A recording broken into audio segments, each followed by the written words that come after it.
All right, if we could stand for the pledge. I pledge allegiance to the flag of the United States of America and to the republic for which it stands, one nation, under God, indivisible, with liberty and justice for all.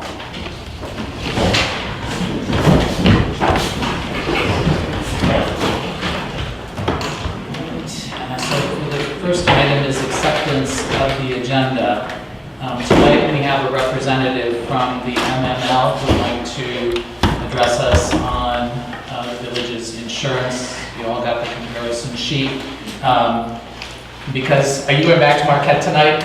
I'm actually staying here because I had a bunch of other stops that I had to make on the way, so. All right, well, just so we don't keep you too late, would anyone object to moving that between items 3 and 4? No problem. Okay. And what number is it that we're moving? Well, it'll just fall between 3 and 4. What is it? So 3A. 3A? So Yeah. you're adding something brand new to the agenda? Well, it would have normally come up in the Finance Committee meeting, but again, because he's from outside the area, I just thought it would be good to do it early on. It's in our package page, the information. Yeah. Right. So, But and it's then, not on the agenda. well, it would have been as part of the Finance Committee. And then the other item, the Ordinance Committee, we had a fairly lengthy discussion relative to the marijuana or possible marijuana ordinance, and we invited people back tonight to talk to the council about that, and we're asking for direction from the council. Are you guys in a hurry tonight, or do you mind? Might take a while. We're not in a hurry. Okay, then we won't move that. So, are there any other changes to the agenda this evening? Well, if there are not, is there a motion to accept the agenda with that one amendment? So moved. Sandy? I'll Okay. second it. Sharon? All right. So if there's no further discussion, all in favor? Aye. Any opposed? Okay, so petitions from the public. You guys from medical marijuana, you'll discuss when we bring that up. So Nate. Yes, I would like to be able to speak during the Zoning Board of Appeals, number 9, and also the Historic District Commission. I'm members of both committees, and I'd like to be able to speak at those points. Okay, well, Zoning Board of Appeals, I'm counting on you for a report. So, yeah, I mean, very definitely. All right. You are The the Historic chair. District Commission? Jim, do you have any objection? I have no objection. Okay, then, yeah, you're more than welcome. Actually, it really doesn't depend on me, it's a matter for the council. Right, So. okay. Anybody have any objection to Nate speaking with the HDC, as part of the HDC? Okay, Thank you. okay. All right, is there anything else? All right, and moving on. Okay, so you should have the minutes, and we'll take them one at a time, from June 20th. We tabled them last month. Are there any other changes to the June 20th minutes? Mr. President, we need to return to May 2 because we approved the minutes with the addition of 2 amendments and only 1 amendment was put in. So they have not been corrected or amended. Okay. The And the motion was to approve them with those 2 amendments. Right, Okay. and the second amendment that was left off is trustee Jermaine questioned which votes require a majority of those trustees present or a majority of those of the electorate, the total electorate. So that's Meaning the entire council. Right. You said the electorate, okay. Right. because Well, this is May 2nd, so you would Yeah, have those. it's the 5th bullet down, if you want to refer to that. But that's the only thing, and we've already approved them, so if they put that in on the side, in fact, if you grab the minutes, I could handwrite it, annotate on the margin, and it would be done. Did we discuss this before? We did. I thought we did. I believe they were tabled. The June 20th No. minutes were tabled. No, this is May 2nd. This is May 2nd. We're going back. Yeah, this is not in the package. Yeah, so these were amended and approved apparently. Yeah, apparently that did not make Only any one of sense. the two, but no problem, because we can just add it in. Right, And we can discuss then we're on to June 2. June 20th. No, June 2. I'll have you do that. Yeah, I have June 20th as the first one. But they were tabled from June 2. And if you look at June 2, it says that the committee made a decision, and we all know that committees do not make decisions, they make recommendations, so that's on page 2. And, let's see, it sounded like, you have it June 2 in front of you? No, the first dates we have is June 20th. Well, it sounds like Virginia trustee Dwyer is saying that, advised that the administrator received $25. It doesn't say you questioned why he received it, but when you read the minutes, anybody would think you were supporting the receipt of a $25 stipend. No, I questioned that. Okay, and So were those minutes approved without that amendment? No, they were tabled. They were tabled. June 2 was tabled. On page 1, if you want to get nitpicky, but I don't, they have PF instead of OF or of on page 1. Page 2, it should be the committee made a recommendation, not a decision. Page 3 should be trustee Dwyer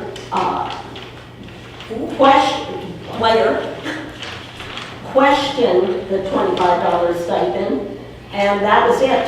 Okay. But we tabled them. Can we get photocopies of those so that we can make the corrections? Can I see that when you're talking about the details? But see, I don't know if I brought it along, I just made my notes, but I will look, Well, even if you have your notes, if we could get copies. of certainly. those.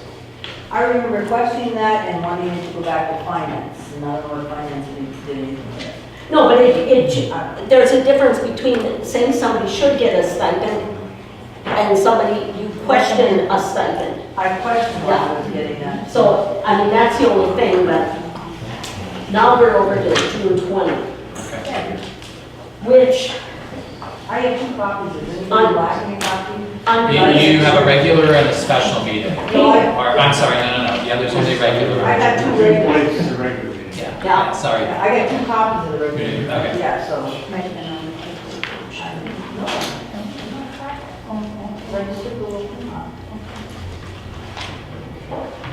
Let's see here.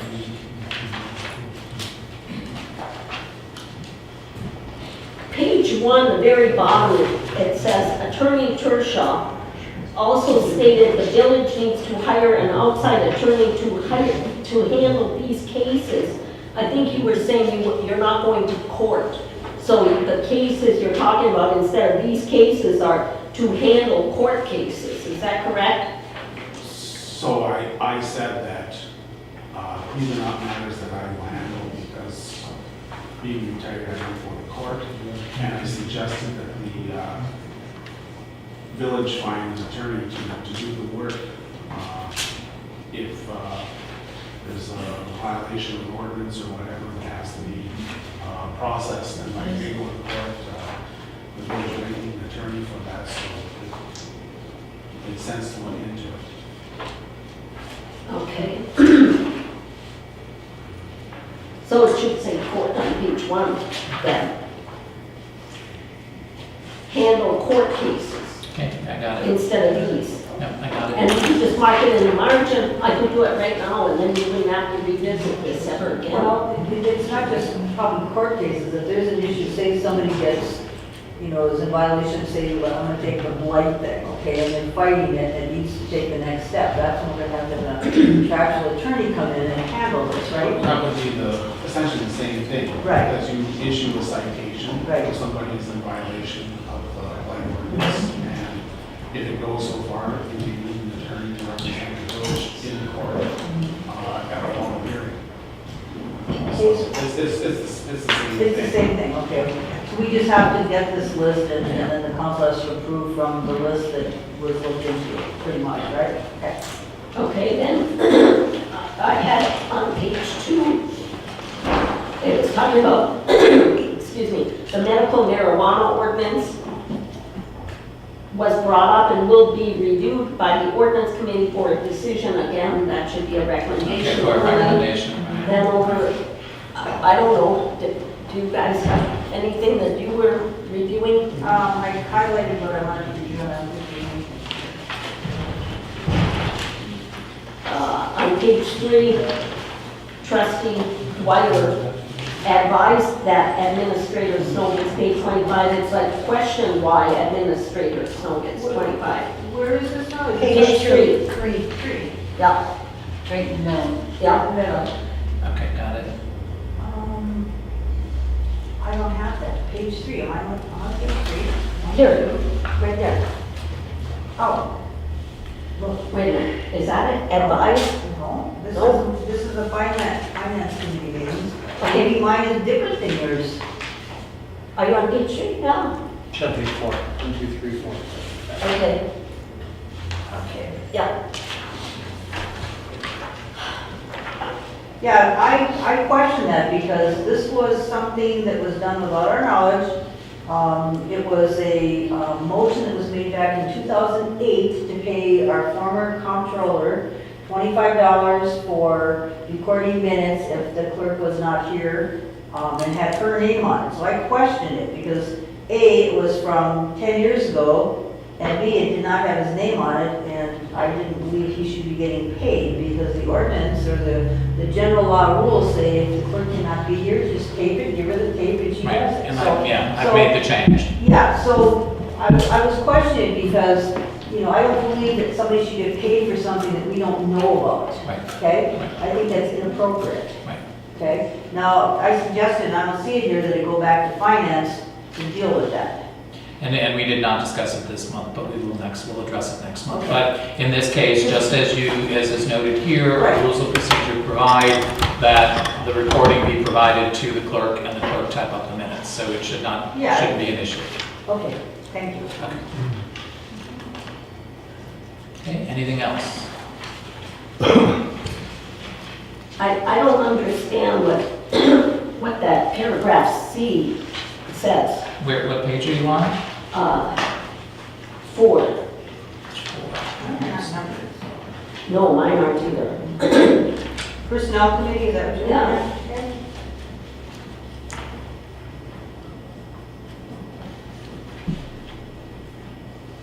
That isn't what was decided upon, was Trustee it? Dwyer suggested to have the 500 a month for just medical, and if is in the group coverage plan, we'll lose 500 a month. What does that mean? No, what I recommended is that the finance committee came up with, because, you know, he's full-time now, so instead of paying his medical insurance, he was gonna get this stipend of $500. What I said is, if that's in his contract that he's getting the stipend, if he is put on a medical plan at some point in time, the stipend comes At that off. time. He's not gonna be double dipping there. That's what I meant. I It don't know. doesn't say that though. Okay, well, I didn't write it, so I'm just telling you Well, what I I mean- have in mind. How can we clarify that? Because I read it and I thought, I don't even know what it means. Well, you could kind of understand it. So I suggested that he have the $500 a month just for a medical coverage, because you can get a plan for almost 500, and then if it's in a group coverage plan, what we, you Who know, will give give us. us the 500? It doesn't say who does. Well, we're talking about Rob, but it should say Rob Remley. Right, not I just agree, it should have Rob, the last name, right? you know, but that's what I had in mind here, so it is a little sketchy. Okay, But So you want to say Rob? Rob someone? Right. Just make the correction, That will put his put it- last name. Okay, if we put him on a group plan, he's not gonna get a group plan paid for, and he's not gonna get a stipend to pay his own medical insurance. You know, that's double dipping. We're not gonna do that. That's what I meant here.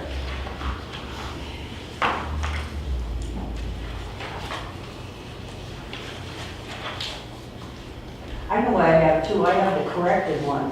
We must have corrected this already, and I'm looking at this, and this is corrected, because before we had Al fix the clock in the pavilion, and that's what the other one says, but this one says that Labonte fixed the clock.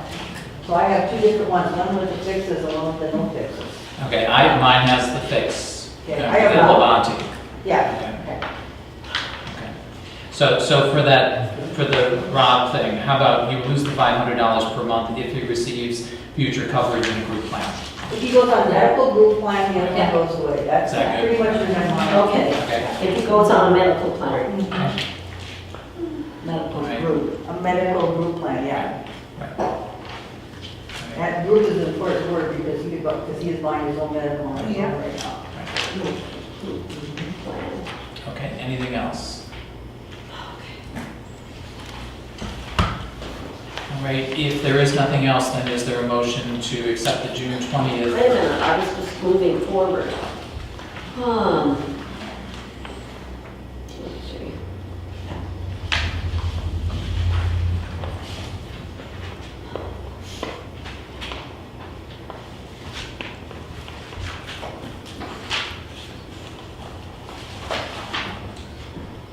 Let's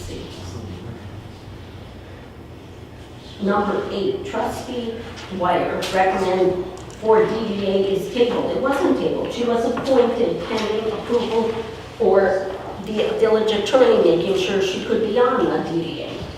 So it shouldn't say it was tabled on page, let's see, what page was it? So that wasn't Number the issue. 8. The issue was I applied for it. They approved it, but because they had not approved their own minutes yet, we did not have DDA minutes to say that they approved me. That was the issue. If you read the sentence, it says we recommend you for the DDA, but it's tabled. Okay, but the reason it got tabled, because I think it was you that brought up the question, is if we don't have something that says the DDA has, you know. It wasn't tabled. You went to the meeting, you were appointed. And then they clarified and said, it happened at the meeting, it doesn't matter, we don't have the minutes, you're on. So Yeah. I just wanted to make sure that. So Although I could not this have says done it it's at that tabled. meeting. Well, I didn't write- once again, I don't write this stuff. I didn't either. But I'm just saying, if it says it's tabled, then it's not, we need to address it. Okay, so it should be But it says trustee Johnson motioned it, okay, yeah, so, because I was appointed that day. pending eligibility. Just add pending eligibility. Okay, got it. Okay, and then, number 9, it was the president pro tem recommending Nate Anderson to the council, and I said he would make an excellent commissioner, and then there was a vote because you need the support of the council to approve any appointment. Right. So you're it shouldn't say basically- trustee Dwyer motion. I made a recommendation and the council voted 4-0. Right, you wanted to appoint him, which is the language, right? Yeah. Right, Yeah, that's. so the president pro tem appointed Nate Anderson, and then there was a motion to I made a approve that appointment. recommendation. Right, well, it says appointment, and General Law of Village Act, it says appointment. The president, or in this case, the president pro tem, makes an appointment, and then it has to be approved by the council, which is what that motion is about. Okay. And let's see, it says Tyler Ross resigned from the village council. He resigned in May, so why does it say he resigned now in the June minutes? He resigned in May. Because maybe we got the letter in between both meetings. is Not what I right think. away. Yeah, we didn't get it immediately. But we shouldn't have, it's old business. It looks like he resigned in June, and he did not. He resigned in May. Well, the letter was produced, but we accepted it at the May meeting, I guess is what this is. So then it should be reflected in the May minutes. I don't know. I know, and if somebody is reading these, it just, You could just say Tyler Ross resigned from the village council. In Uh, May. effective May 6th. Yeah. The date of this letter, Yeah, the that's date what of it the should letter, say. right. Yeah, Right, you could say that. yeah, you can just add the date. That would be awesome. And let's see, I think that was it. How many minutes do you have to go through? Quite a few. So anyways, okay, so is there a motion to accept the June 20th minutes as amended? I guess the problem I have is if we say as amended and then the amendments are put in, then we have to keep revisiting the same stuff. Right, I have a problem with that. We need to do what we say we're approving. I agree. I make a motion that we Sandy, okay, is there a second? I'll support. Jim? All right, there's no further discussion, all in favor? Aye. Any opposed? All right, and the next meeting minutes are the special meeting minutes of July 18th.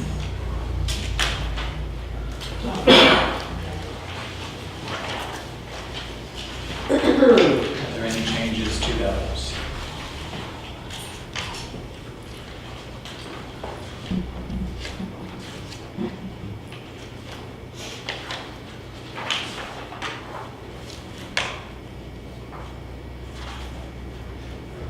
None of the minutes are ever signed, and I keep bringing it up if they're not. I think she signs them when we go to the Signed, vote, right? Once they're approved. Once they're approved, there's, okay, she signs them.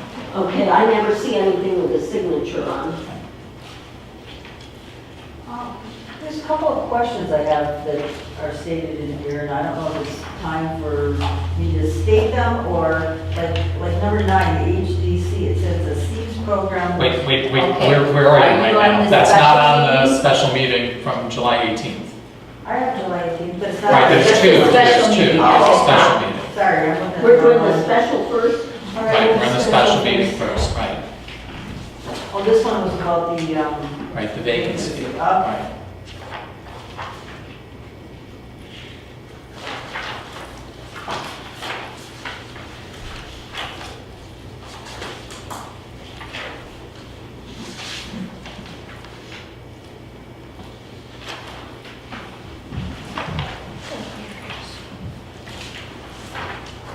And I take it that there are no changes to those meeting minutes. Okay, is there a motion to accept the July 18th special meeting minutes? I'll make that motion to accept. Urge, okay, is there a second? I'll second that. Sharon? Great. All right, all in favor? Aye. Any opposed?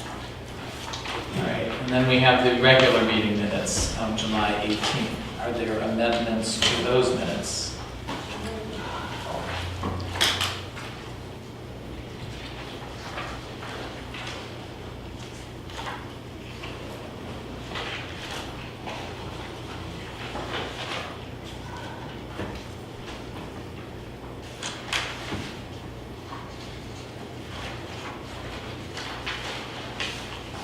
I just have questions, but I'll wait for unfinished business for that. Okay.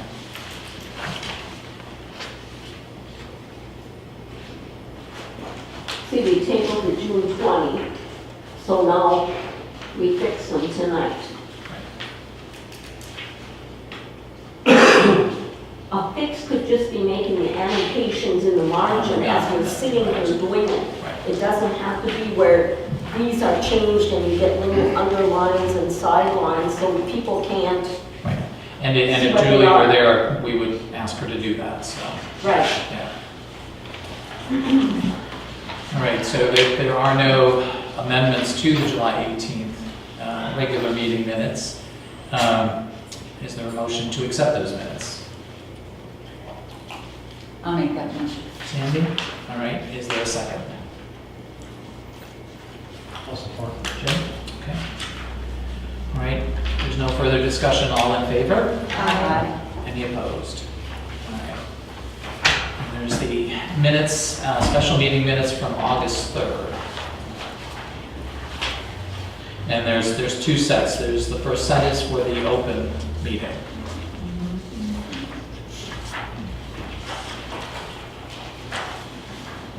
But if you go into a closed session, I don't think you should start with number 3. It's like it's a Right, well, continuation of the other. when we get there, we can take that off. But let's go through the open portion of the meeting first. Yeah, I'm looking at this, and once we went into closed session, everything else after that should have been on the closed session. No, the motions that, after we came out of closed session, the two motions that were made Mhm. are made in open session, which is Right. why they're there.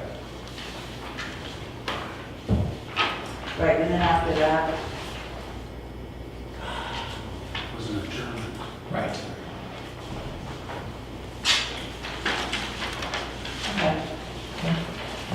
All right, so the open session for August 3rd. There are no other changes. Is there a motion to accept those minutes? I make a motion to accept the minutes of August 3rd. Okay, is there a second? I'll second. Birch? All right. August 3rd, I can't find mine from the open part. The open part, August 3rd? Yeah. Here. One second.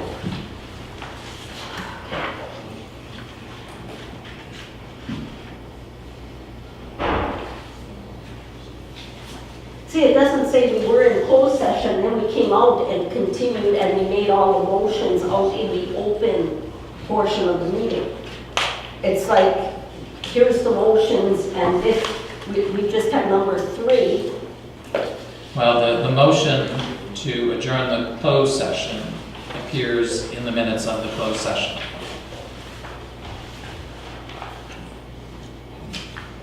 And I assume that's properly where it would belong. That's right, yeah. Right, but when you have a closed session, when you have number 3, any reasonable person would say, well, where's number 1 and 2 from the closed Right, but session? again, let's just do the open session first. You're on the closed session, and I agree with you, we can change that. Well, because we went in and then we came So you out. add a sentence Yes, saying that following adjournment of the closed session of the village council returned to open session. Put that in your Okay. open. see, because we have Minutes of the open meeting. We have the open meeting first. well, we can't have the closed adjourn at 7:03 and the open adjourn at 7:03. You're right. Identical Those two, time, it right, wasn't. those two motions had to come after we came out of closed session, so that time is not correct. Like, we did open first and then close. Right, We didn't go back into open. I don't Yes. know if We had- We did. Yes. Yeah, that's Yes, Yes. we did, yes. Because Yes. the Yeah. motion, you can't make motions in Yes. closed session, so the motions were That's made right. in open session. so Okay, so the time on the open portion of the meeting, I believe, is correct. It's the closed portion that we have to change. That's not correct.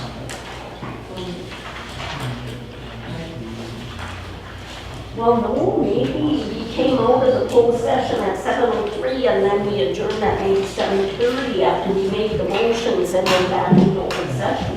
I just was at 6 o'clock, so the 7:03 could be correct. I think it is. I think it is too. I think we went into closed session at 6, maybe 6:10 or 15. Right, early. Yes. Right. And then probably 20 minutes later, after Yeah. we came out, we made a couple motions and left by Yeah. 7:30. But I don't have the time because And I'm pretty sure we were done by a little after 7. Yeah, It we was were just an done. hour meeting. Yeah. It was just an hour meeting, yeah.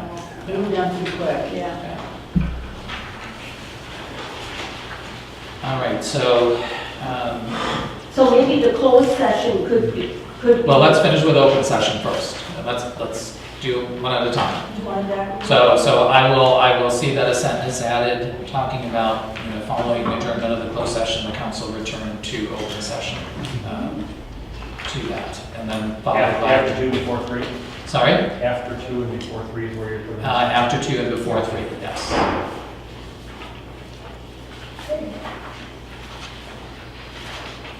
All right. So if there are no other corrections to those minutes, is there a motion to accept well, I guess we do have a motion. Sharon made it and Verge seconded it. All right, if there's no further discussion then, all in favor? Aye. Any opposed? Opposed. You're opposed, okay. And then I on don't the, know how correct it is. I okay. have to listen to a tape.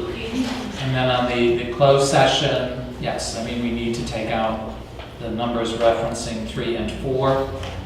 Well, you could say that the council went into closed session starting with the number 3 from the open meeting dealing with the theater lease, and then that's it.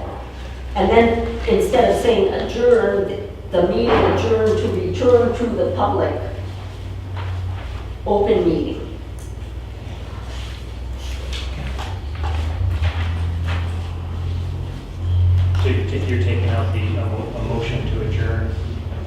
Well, no, that has to be in there. That Yeah. motion to adjourn the We're gonna closed session. return to open session. Yeah, and yeah, so I'll, yeah. Open session to adjourn. Closed session. Yeah. And then that time has to be reviewed. Yeah. Right. All right, so then the three amendments I have is to start the item off, the council went into closed session to consider item 3 on the agenda. We will indicate that motion was made to go to adjourn closed session, to return to the open session, and then we'll have to review to see what time what time that the closed session was adjourned. Is that correct? Yes. All right. So with those three amendments, is there a motion then to accept the August 3rd minutes from the closed session? How can we do it if we don't have that information yet? Um, I think we should table it. Table it? Okay, so that's tabled. Okay. Okay, that's it for minutes. All right, the next thing is Great Deer Chase Road closures. Mark. It's our 13th year, and we just would like to control the traffic on Old Street from 9th through 5th a.m. We'll try to divert as much traffic off of that street as possible. And usually, we have the kids' race starts at 9 o'clock, and so we'll be controlling traffic between about 9:15 and 10 during that time. And then the main race starts at 11. There's a map, it takes a little different route. First racer's back in town about noon, so we'll be controlling traffic on both again from about noon until 2:30.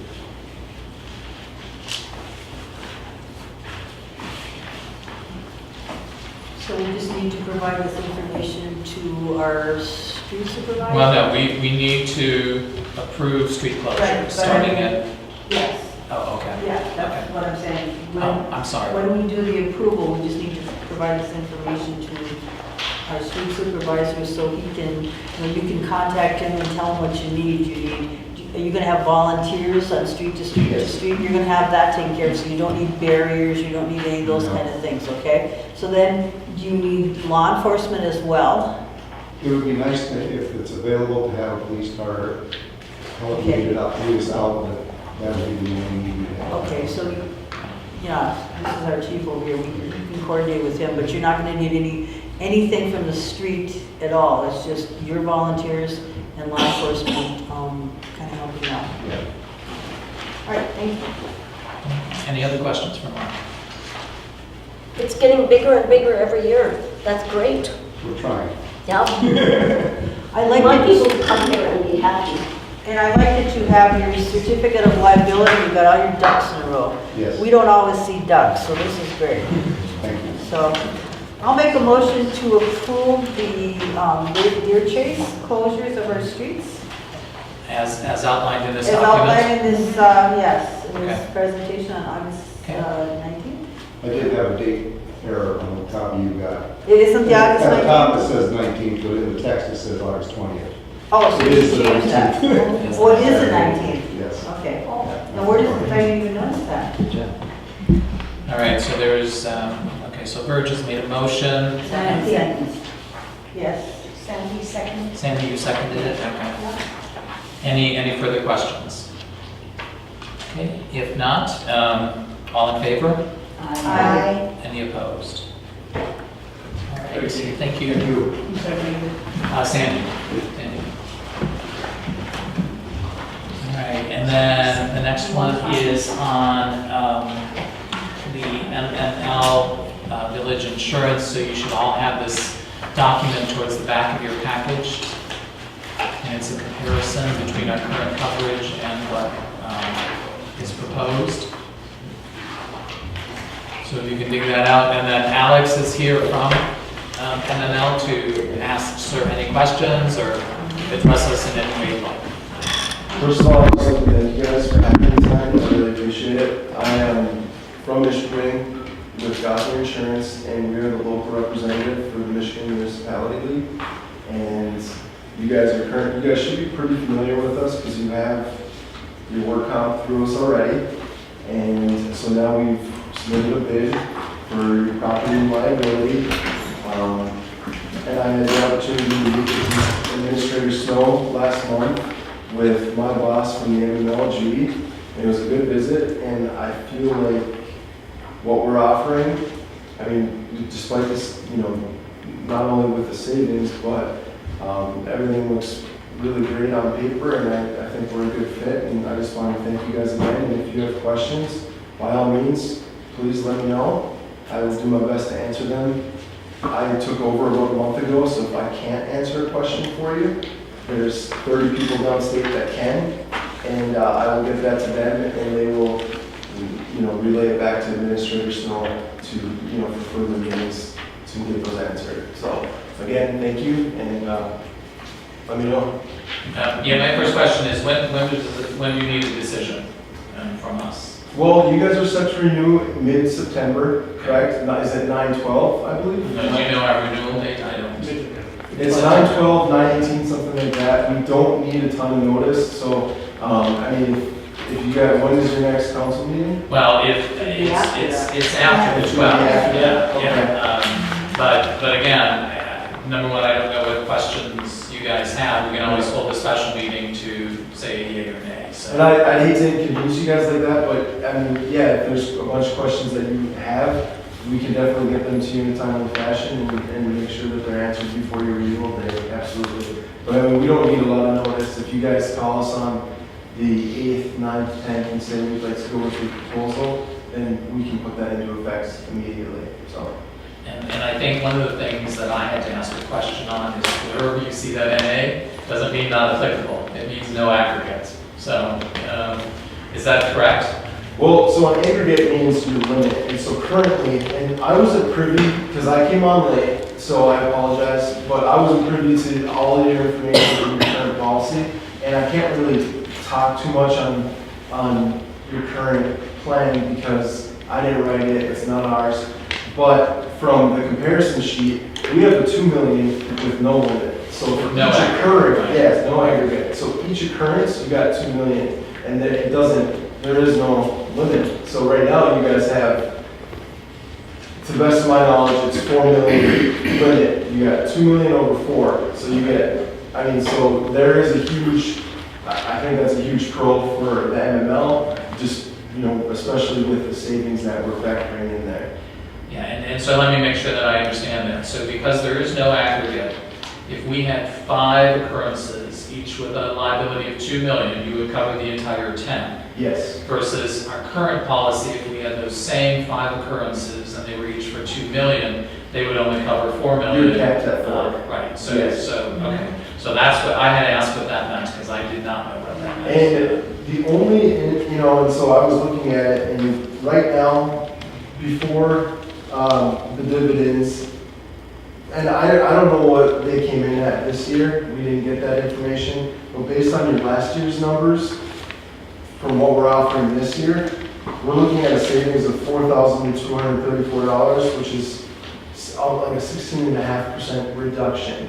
That's before we factor your dividend, which was a couple $1,000s. So we're still $2,100 and some change in the positive. And then, as you know, with the work comp, as you continue with us, you then are part of the dividend program with us as well, so you can anticipate those down the road too. So. I have a question. Our new policy that ends on the 12th of September. Yeah. So I'm going to ask our administrator, have we gotten a bill for that? Does that show what the amount is that they're wanting for the next year? We didn't get a bill for that? That would be nice to find out what that bill is going to, state. Because that's coming up pretty quick here. So if you could find out what that number is, that would make a big difference in our, Well, we know your number, we don't know that number. Absolutely, and I heard that they kind of hold it so close, keep it close to the cuff kind of deal. Right. So I don't know when you guys would receive that. I'm not privy to that as well. That's through them. But I don't know either. But that's a big deal because we don't know now. It could jump substantially this year. We don't know that. It could be the same. We don't know. exactly, rates go up, rates go down. So, Right. Exactly. So many other questions? right. No, but So you're out on Marquette?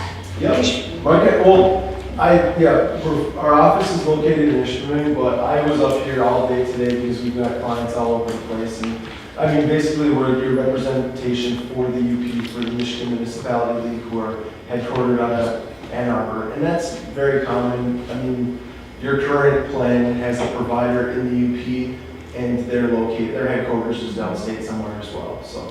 So you said you got here, or you Yeah, got got- the insurance? Okay. I'm familiar with that one. So in this area, what other municipalities use M&O? There's quite a few. I mean, one of the largest, I don't know if that I can say names directly, but just in Houghton itself, I had 4 stops. And one of the largest cities in Marquette County is also one of our clients. You name it, we have places all over, so. But we do cities, villages, townships, counties, we do it all. So I mean, essentially any municipality. I'm going to assume we're going to table this tonight. If we have a special meeting, would you be available perhaps to attend that meeting if there are additional questions? Absolutely, that's my job, so I will be here. It's my anniversary, my 2-year anniversary, and I came here today because it means a lot to us, and and my wife understands completely, and that's how much your business means to us, and so, I mean. You better hope they're 3. Get better. I'm making it up to her. She coaches volleyball, she's busy anyways. Okay. Yeah, I'd like to see what the comparable for what they're gonna offer us with our old plan, what the Okay. cost is gonna be, and then have a special meeting, table it today, have a special meeting, look at the comparables, and then you decide, but we've gotta get that amount first before we call the meeting, so. I agree. How much time before, you'd say this is due on June 12th, how much time do you need? September 12th, you said? Right. Well, we don't know, we have to look at the date, but, Yeah. I mean, can we tell you 2 days before, 3 days before? Yeah, I'll be here. Doesn't Okay. matter. I mean, I I'm don't 2 know. hours away. Okay, but if we make a decision 3 days before, is that ample time to put it in place? Absolutely. With no gap, Yep, absolutely. Yeah, well, we there would be no We gap. wanted, yes, we wanted to avoid gaps at all costs. So if there's questions in your private meeting that you come up with, if you could get them to Mr. Snow, Joe, I'm sorry, I don't know how to address you, so he can then forward them to myself and my boss with the MML, Judy, and we will put our heads together, get those answered, and then have all that information for you guys ahead of time, and I will come back, just, be here again, just in case there's anything else you may need or want to ask. Okay, and what was your name one more time? Alex Fearling. Do you want to spell your last name? Yeah, it's V-E-E-R, so Beer, L-I-N-G. Thank you. Thank you. All right, so we're going to table this for tonight, correct? Right. Okay. I'll be taking your bride out tomorrow night. Yeah, we got a sitter for Saturday, so. Oh, okay. Oh, happy anniversary. Thank you very much, you guys. Thank you. My pleasure being here. You guys have a wonderful time. Thank you. All right, the next item, Jim Flood is not here this evening, but he is asking us to approve improvements to the sidewalk and the curb at his property to put in a new driveway. This is comparable to what we did for Quiston and Badger Green, so. Oh, no. I have a question about this. Included with this, is this a new diagram or is this an old diagram? Because This is a new it's a diagram, new correct? diagram? Okay. Because back in 2007, the village council approved said sidewalk and they approved him widening his driveway. So my question is, why do we have to approve it again? We probably don't, but this is 10 years ago. Are we just doing this I to? think with a 10-year interval, it's not a bad idea to address the matter again. Yeah. Well, wait a minute. I thought the driveway was 25 feet now. And it's showing 12. So what is it? What do you mean? The 25 feet is the length of the driveway, that 12 feet is the width, Where the door is. Yeah, like where they're gonna put the driveway to go in. Right. The rest is gonna be sidewalk. See, this is when you go in, here. It's just But that I think under the zoning, they want to widen the driveway. So the new zoning request to build a garage has a different width for that driveway. I don't know, do we have a copy of the request for his garage so we can see what he put on there for the driveway? I might have a Produced this receipt. diagram, Joe. Who produced Yeah, this Let me diagram? look, Jim because Flood. Hey, what? Could we see a copy of his wanting a variance? Could we see a copy of that, see what he has on there for garage, driveway, things like that, so they can, do you have a copy of that? Could we see it, please? You know, we're trying to ask for, because he's just Well, I'm trying asking to look at it because this one says, So what do you say? to, I'm just saying, he's just asking to make improvements to the sidewalk. Right, and the All driveway, people but we wide. want to make sure it's the same thing he's asking for when he gets his variance. That's all we're asking, to look at it, that's all. Well, he's kind of asking for a sidewalk for the variance, that's for the setback. I know, but I understand that, but I just want to see in his variance, he's asking for a garage, and if you see how big the Yeah, garage you can pull it out. is, you want to Yeah, see pull it out. This how. is the same drawing for the, right. Oh, it's the same drawing? this is the same drawing, he just took the drawing from the variance. he It's just exactly like this? added- Well, that's one of them, he just took the drawing from the variance and added 12 feet. Could we see it, in any of it?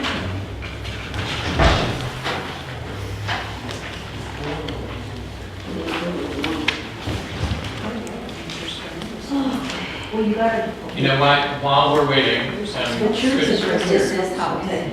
Yeah. Here's A Street, here's all the street. Yeah.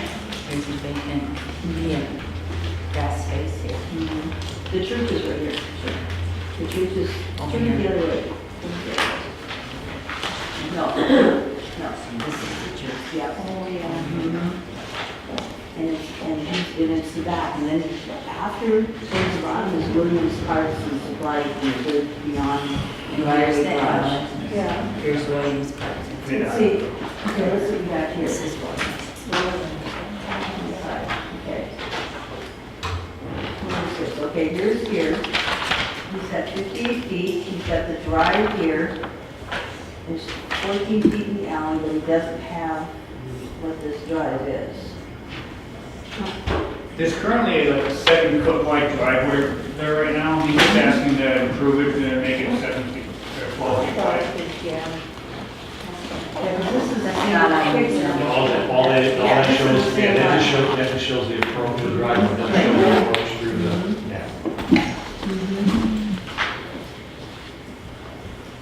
Yeah, that's. Would it be prudent if we're considering a variance for a garage to handle the driveway to the garage at the same time? No, because he wants to get started on this whole that's why he's asking. Thank you, Joey. Anybody else want to see it before you do that? Can I see it? Sure.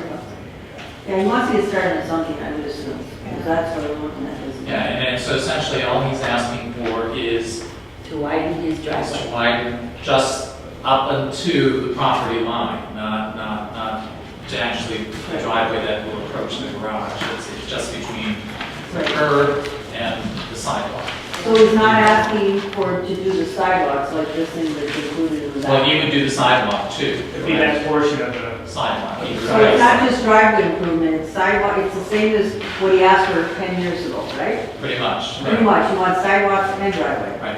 To replace the Well, sidewalk. yeah, from but so north so to this, as I east understand corner. it, this evening, he's only dealing with from the edge of the curb, the street side of the curb, to the edge of the sidewalk on the other side of the sidewalk.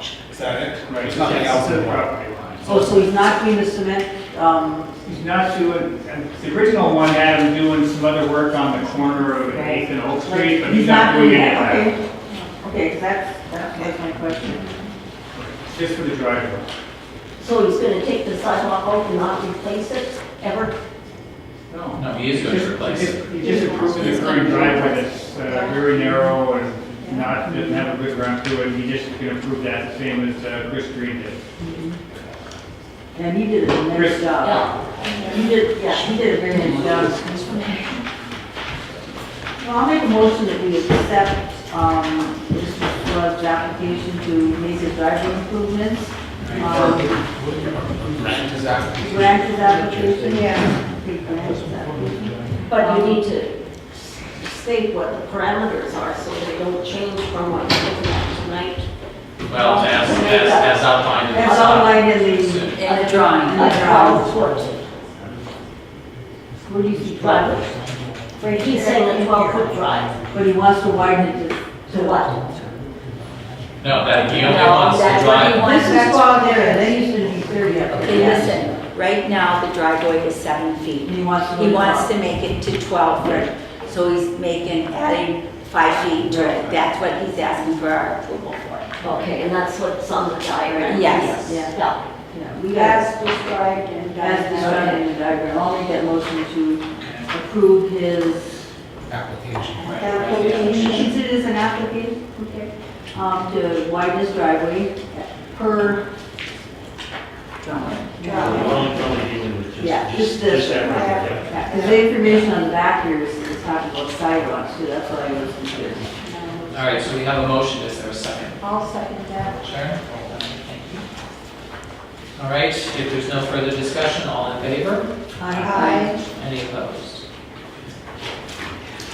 The next, we have a grant payment related to the Morrison School project in the amount of $2,309. That will leave them with an unexpended balance of $11,579. So, And the grant payment is for administrative work that we're still doing. It's nothing that, if anything, I think that Mike and Andy Lockheed, they're all done with their work. It's just the administrative work to clean it up.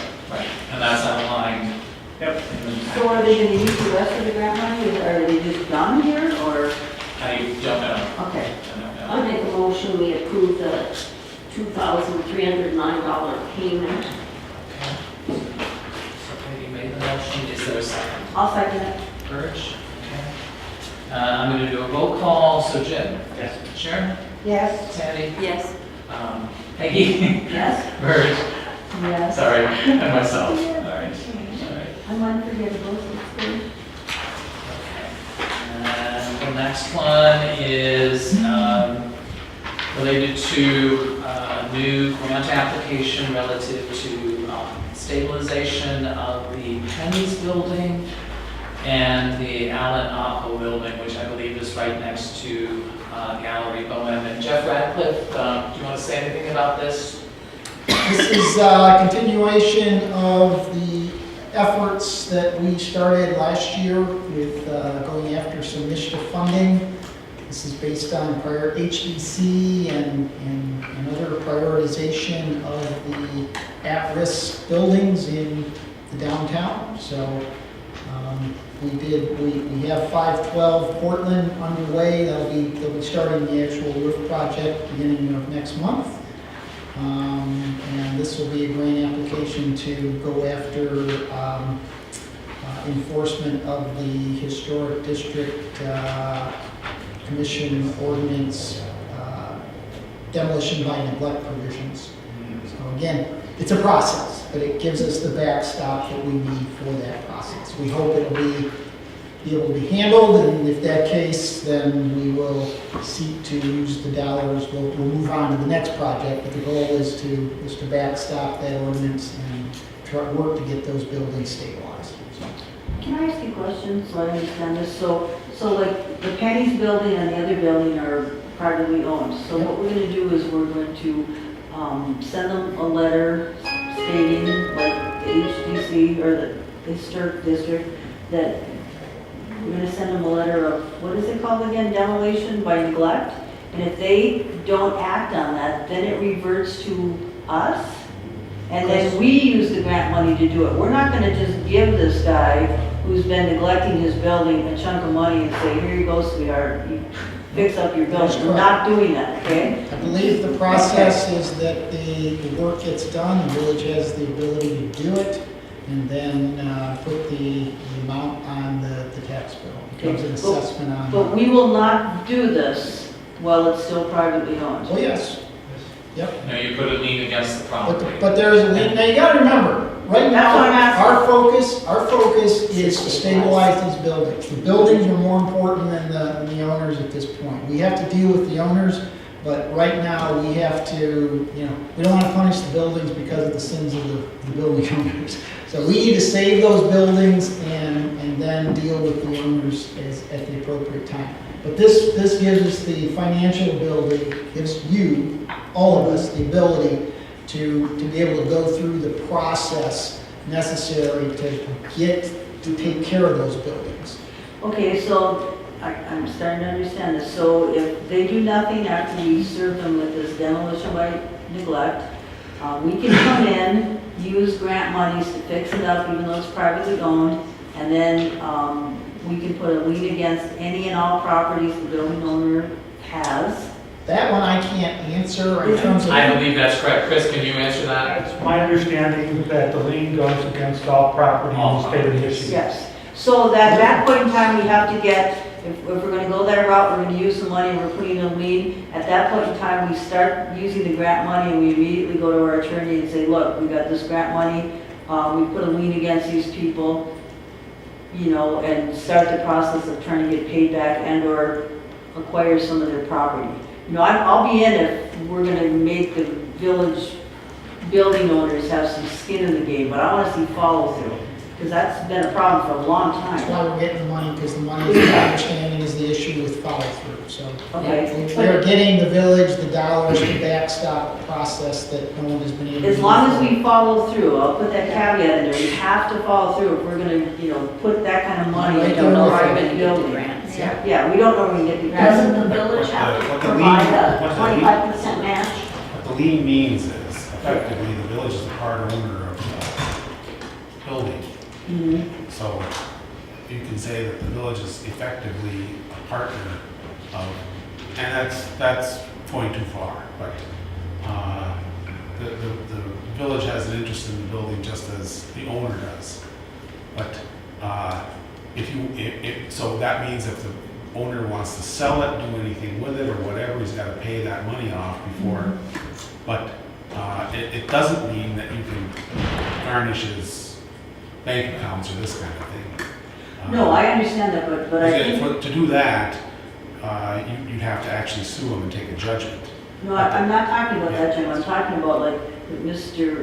Green said, like it's all their properties we put a lien against. So if they Yeah. go to sell another property, we can go in on that. This is a way of getting their attention. I mean, this is effectively, and Penny, your question, this grant doesn't have a percentage match, so we. Because it does say matching grants. in it. Correct, we've got matching dollars. This is dollars that, since we didn't use all of our matching dollars from the last one, we have all of those dollars, so we're just rolling this over into the next one, so. So we need to We're put that. going after in more the- money this time, and it's early in the process. This grant cycle this round just came out at the end of July. So we need to kind of word this as a matching grant funds for the proposed project have been secured by the KEDA, It's or secured. wherever you are, and not the village, so it doesn't come back to the No, the village. funds have to be applied for by the village. The state will only give them to municipalities. So in other No, words, but we're No, saying no, I'm talking about the our match. the Am match. I confused If here? we can't come up with the match and they say they already have the funds. No, No. the matches, Dave, you want to explain the Right, matches? yeah, last year, the DDA pledged $10,000, village, 20,000, sorry, the village pledged 10,000, we received $5,000 from the River Valley Bank Foundation, Main Street Calumet, I believe, pledged 2,500, I believe the National Park pledged 5, so there were a number of pledges made, that totaled $49,000. It's Where's that money right now? actually, the matching funds for this grant are listed right below the budget. We don't have that. No, you would have, and you would have We don't approved that have- as part of the 2018 budget. I don't know, sorry. So, let me read. So, I apologize, the village, so we're looking at matching funds. Again, these were based on last year's, and that was the end of last year. that we did the last grant. Village of Calumet VDA, 20,000, Village of Calumet, 10, Keweenaw National Park Advisory Commission, 10, and Houghton County Land Bank, 1. The other funds that we came up with are being used on 512 Portland. Okay, because that was before our tenure here, Right, so. that was the October, that was done in October last year. Yeah, we didn't. I was at that meeting, I remember that. Yeah. I thought there were 4 buildings, and now it's 3. Was No. Carmside or Evergreen No, involved? that's a different project. That's the state or the structural assessment. That's a project that's underway. This is a specific grant for stabilizing buildings, just like we're doing. It's the same pot of money that we are using for the 512 Portland, the Curto building. And we're calling it demolition by neglect, but we're not demolishing anything? That We're is building it up? a term I have that copies of is, that. that is used to refer legally to when a building owner allows the building to fall into disrepair to the point where it demolishes, it falls down, or has to be demolished. So it's a legal term. I do have a copy of the thing, I don't know if I have it here, Yeah, but I agree. I got it, as a matter of fact, I got it from Mr. Green with the historic minutes, and there was 5 listings of buildings that he said they were most egregious. And I believe these 2 were part of that 5. There was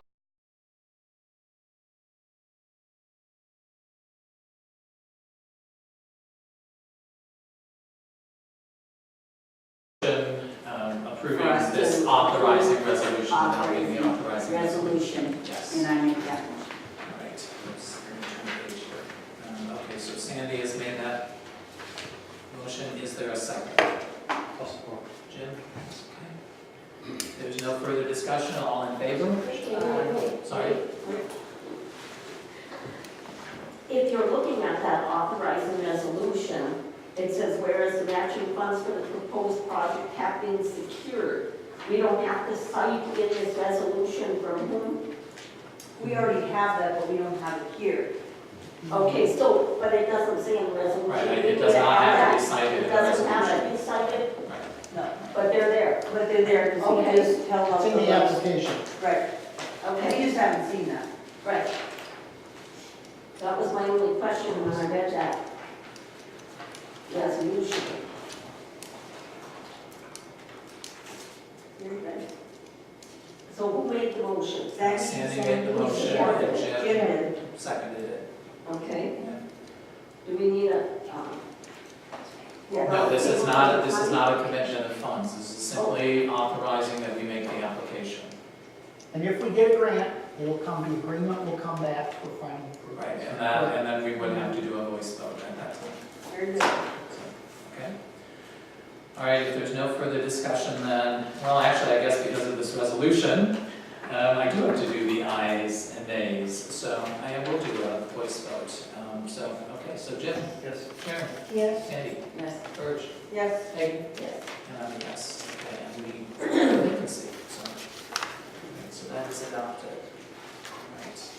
All right. The next thing is the HDC. Jim, you want to go? And then Nate will give you an opportunity. So,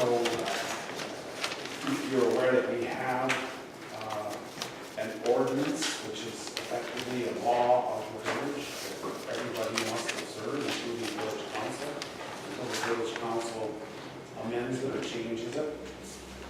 The Calumet Village Historic District Ordinance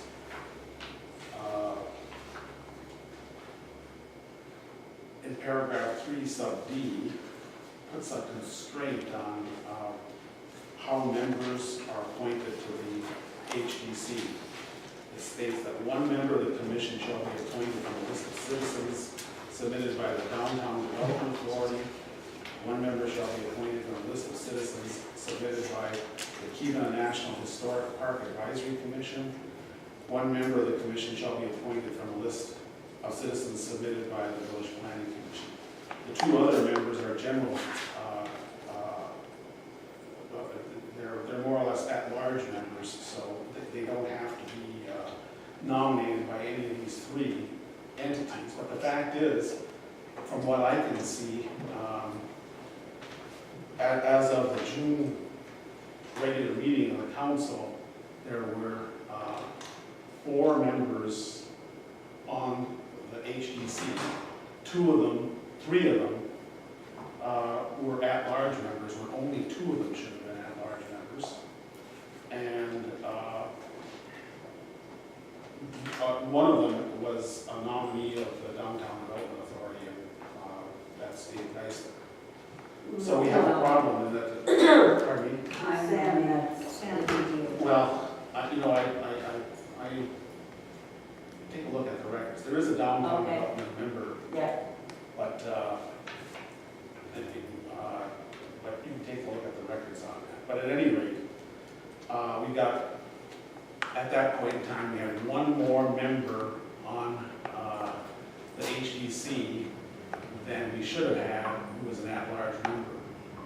So we were in violation of the ordinance at that point in time. And that, arguably, that member shouldn't have been on the HDC at that point in time. There was a notice from Chris Green prior to the regular meeting, that was the day before, indicating that the vacancy that was existing at that point in time was a vacancy that should be filled by a nominee of the National Historic Park Advisory Commission. So the council may not have gotten that word when it acted in June, but it acted beyond its authority in June by appointing somebody at that time when that person was not a nominee either of the Keweenaw National Historic Park Advisory Commission or the Planning Commission. So, in my judgment, having transgressed against its own ordinance, that motion made at that time, that it was just not legal. And so it's a void. It's a... Au contraire, Pierre. Pardon me? We have 5 people on the HDC. And when Arguably, you a got 3. seat, it becomes vacant, that's the one you're filling. When Joe Mihal got off, Dave Geisler was appointed as the park rep. Chris Green is the planning commission, No. Sandy Johnson No, was the no, DDA, and we had 2 at large, and the empty seat was Sue Buys, who was a community member. So I really think, that's not the case. So, I don't know if you have enough information. well, my recommendation is to the council is that a motion be made this evening to correct this. I The think, motion be to the effect that the motion adopted by the village council at its regular June meeting to appoint Nathan Anderson to the Historical District Commission should be rescinded and the position declared vacant so as to comply with the requirements of the Historic District ordinance. Nate, do you want to respond? Okay, I wrote a little bit of something else. I was gonna give a letter to the council just like Mr. Cooker did, but due to time restraints, I didn't get it done, so it's just really rough. On the letter from Chris Green. The letter from Chris Green does not come from the HDC. The HDC has not held a meeting since June 21st, and even June 21st, they haven't held a meeting. That's not an HDC document. It wasn't voted on or approved of by the HDC, so we can throw that out. All right? Mr. Turka's assertion that the HDC does not have the proper representation is not backed up with any kind of evidence. Excuse me a second. What I'm going to bring to you tonight is evidence, village record. These are emails from Sue Dana, who at the time of writing these emails was a member of the National Historic Park Advisory Commission. There was a letter from John Arnold, who had just started on the commission as a secretary. And he wrote her this email, and she responded to this email. And he comes up with the same thing that she comes up with. And he gets that from the laptop that he uses. It's an old file, but it shows Joseph Mihal as a representative. And Peggy is correct. When Joseph Mihal one comes out and somebody else fills the seat, that's what it is. But I'm gonna leave with that, and then I'm gonna start with the letter that I did write. Ladies and gentlemen, members of the Village Calumet Board of Trustees, I would like to address you this evening on the question of my appointment to the Historic District Commission. Jim Turka has sent each of the trustees a letter disputing my appointment as Historic District Commissioner. I would like to remind the Board of Trustees that his letter is only an opinion, not binding on the Historic District Commission or the Board of Trustees. I will address his arguments. His first argument states that the village ordinance provides members shall be appointed by the president of the village council with the approval of the village council. The Village Law Act of 1899 states that when the president is not here or he's disabled, then the president pro tem assumes all his duties and powers. So the first part of his letter, General Village Law Act, that spells it out. And that might be why he didn't bring that up in his first comment.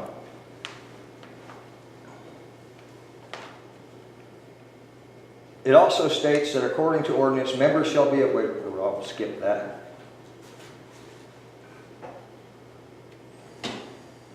President Pro Tem Germain expressed to the council on June 20th that I would make an excellent commissioner. Sandy, you gave me a chance. You made the motion. Pretend you gave me a chance. I'm sorry. You made the motion. You told me to do a good job. I would love to do a good job. Jim, thank you. You second the motion. No, It was second. passed. Well, according to the minutes, Jim did. Right, well, maybe the minutes are off. But regardless, it was unanimous. You guys appointed me. The second part of his argument is that a list of citizens, it doesn't have to be a member of the DDA, it doesn't have to be a member of the Park Service, it doesn't have to be a member of the Advisory Commission or the Planning Commission. But each one of those entities has to have representation. If you'll look at the email on there, you'll see that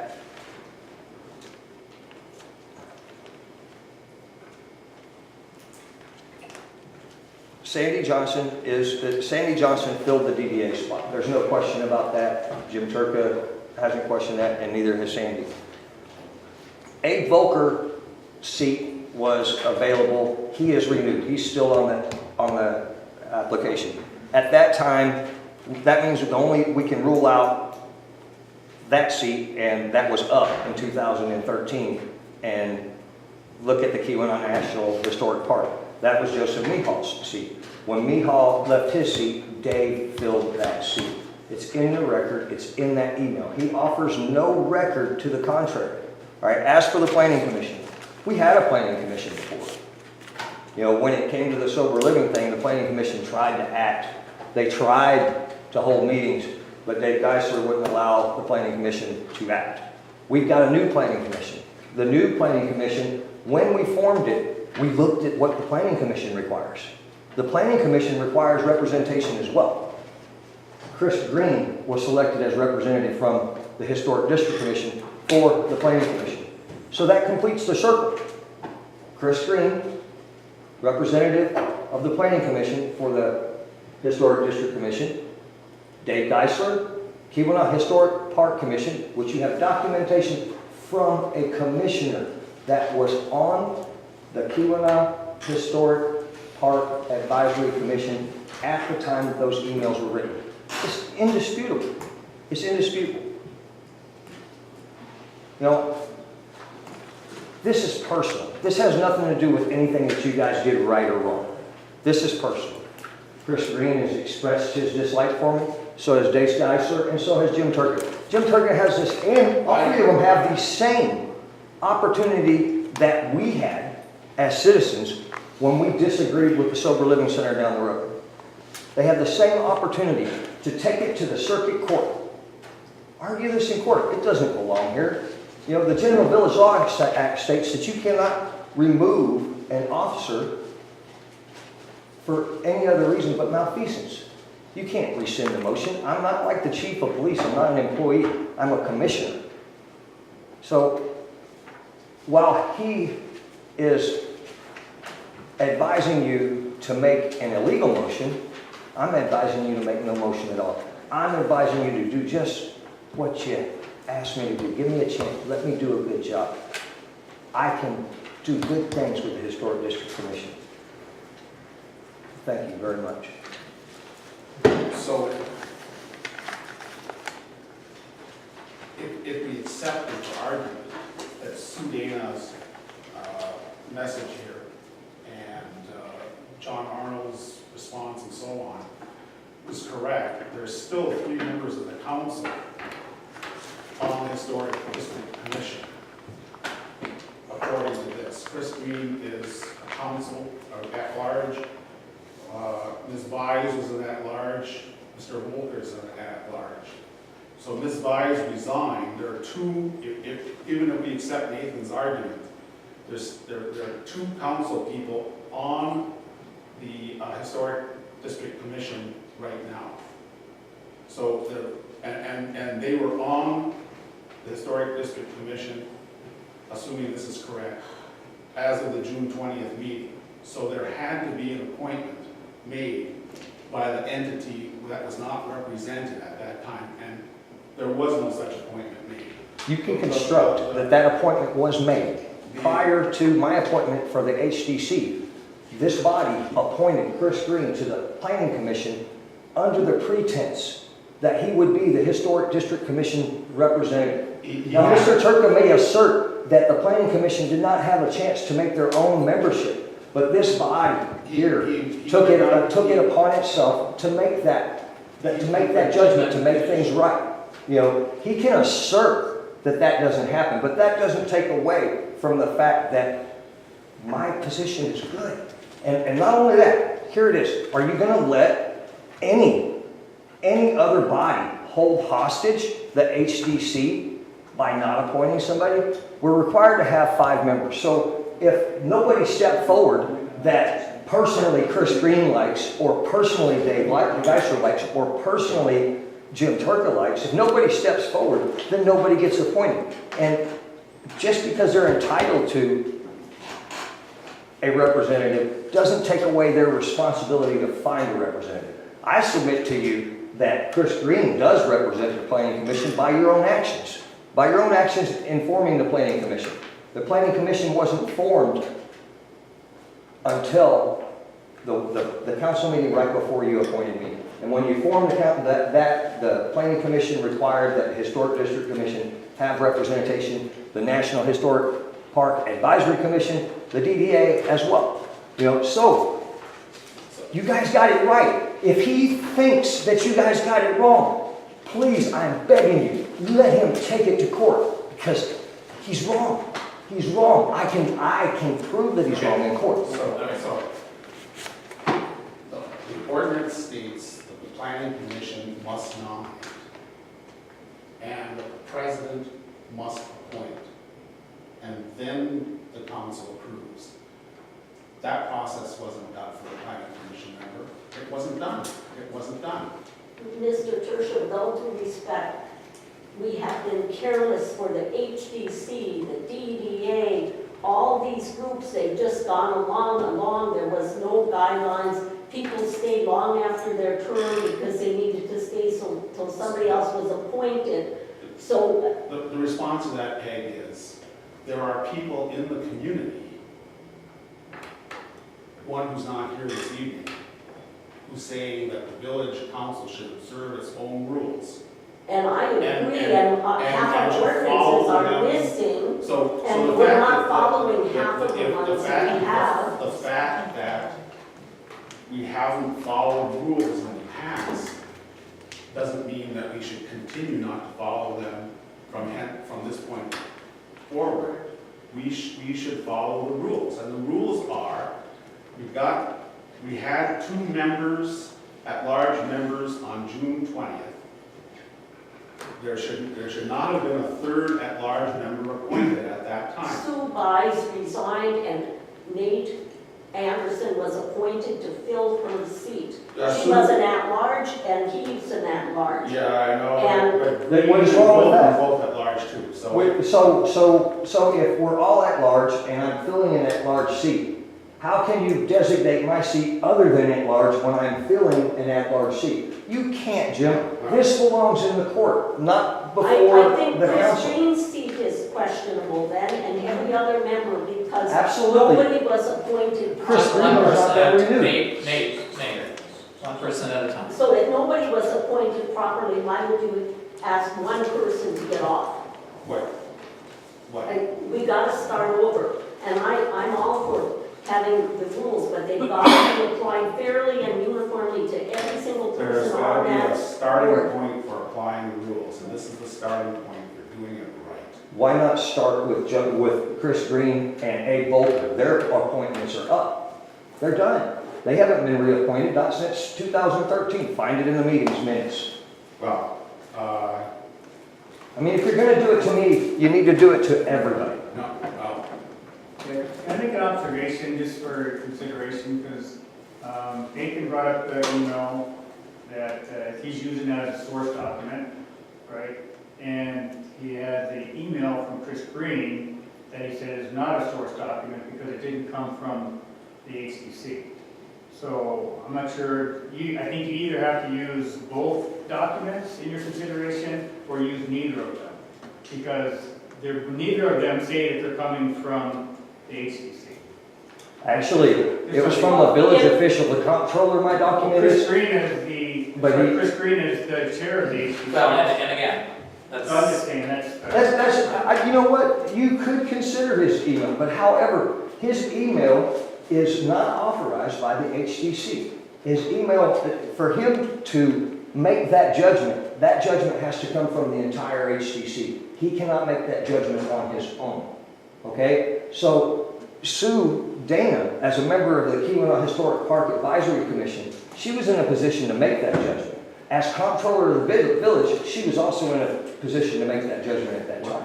well, You know, what I submit to the members of the Board of Trustees is that the evidence has been refuted. There's nothing that Jim has offered to refute my evidence other than speculation. All right, Other than that's not- speculation.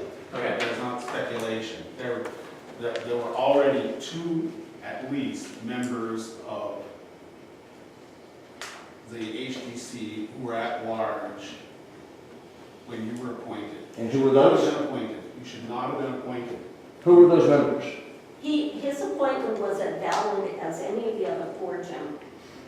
With all respect. Well, you know, Because I looked and I saw Dave was from the park, because when Joe Hall was he on wasn't the park from the park. board, That's he your got name, off Jason and was Dave the was on the park. Yeah. Even by the very behavior, he was the park rep as the The village time, representative on the park board. the time, Sandy was the DDA, it didn't come from the DDA, but We need to do this right, and we should start with this position that was before. I think everybody should come in and show how they were appointed. So Where's you're- the motions and get everybody to have to do the same thing. I So- don't like anybody being singled out because they're the last one and now we're gonna apply the rules to them and not the others. It's. You gotta apply it to everyone, Jim.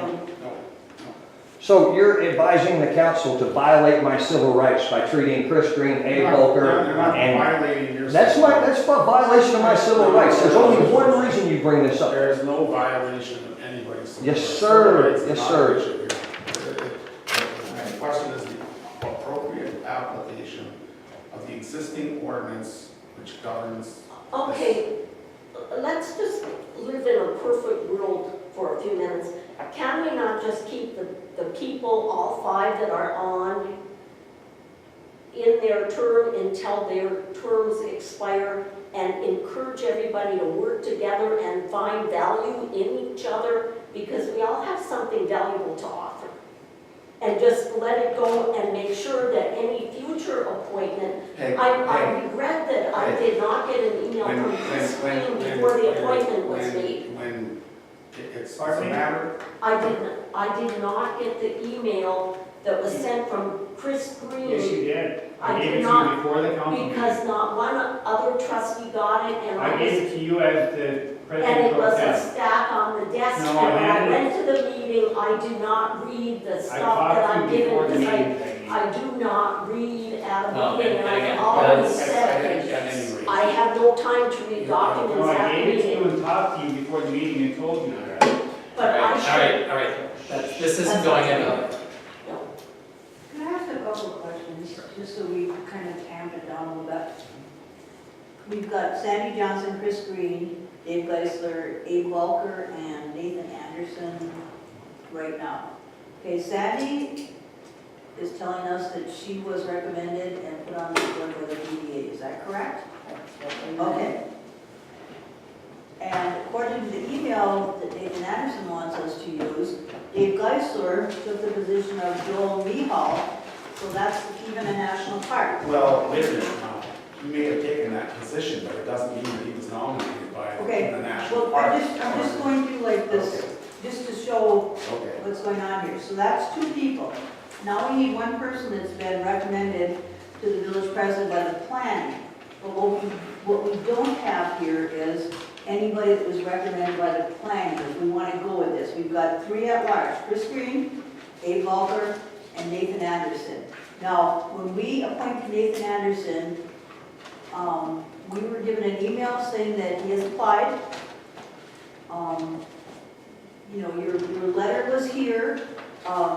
You know, when something is here, I consider it for something the council to look at. I looked at it. I asked Mr. Snow if there were any other applications, and he said no, but other people may be interested, is I think what his answer was.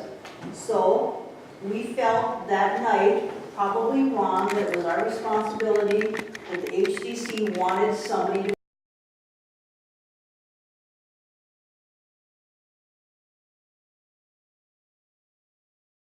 email that says trustees and commissioners, here's Nathan's application. And then Mr. Green got it as well because he's the commissioner on the HDC. Now, if Mr. Green is going to make a comment back because the commissioners and all the trustees should have known this information, I'm looking at it thinking, I would have held off to go through what we're just going through today, you know, other than making the recommendation I did. I want to do it right, okay? I'm taking personalities out, I'm taking everything out. We need to have good information to make good decisions, okay? This appointment would have been tabled. I would have voted to have it tabled if we had this information. We at this table did not have this information, okay? So what we're left with, and we're trying real hard in this village to make things right. I know there's been a lot of issues over the years, and Mr. Church is correct. We have to start trying, making an effort to make things correct, okay? So if we're gonna go with Sandy Johnson as DDA because she remembers being appointed, and we're gonna go with Mr. Dave Geisler, according to the email, which I don't know if the email is valid or not, is National Park. You know, he could be at large as well, okay? That still leaves us with 3 at-large people. According to the ordinance, we can only have 2. And one of those 3 people need to be at large, and one of the 3 has to come from the planning commission. So maybe the fair thing to do would be to ask those 3 people, the last 3 people, Nathan, Chris Green, and Abe Volker, who are at large, to submit their resignation and reapply either to the planning commission or at large.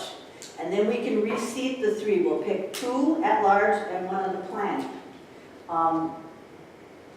Does that seem fair? No, absolutely not. Okay, well, I'm just trying to Start over, or it's gotta be fair for everybody. If Dave wasn't nominated by the park, Dave shouldn't be the park. We have no paper trail on anybody except Sandy. Well, no, Nathan wants to do And that. So, That's a true statement, so, but the paper, well, except, that with no paper trail, it means that everybody but Sandy is an at-large member. And so we've got a problem there.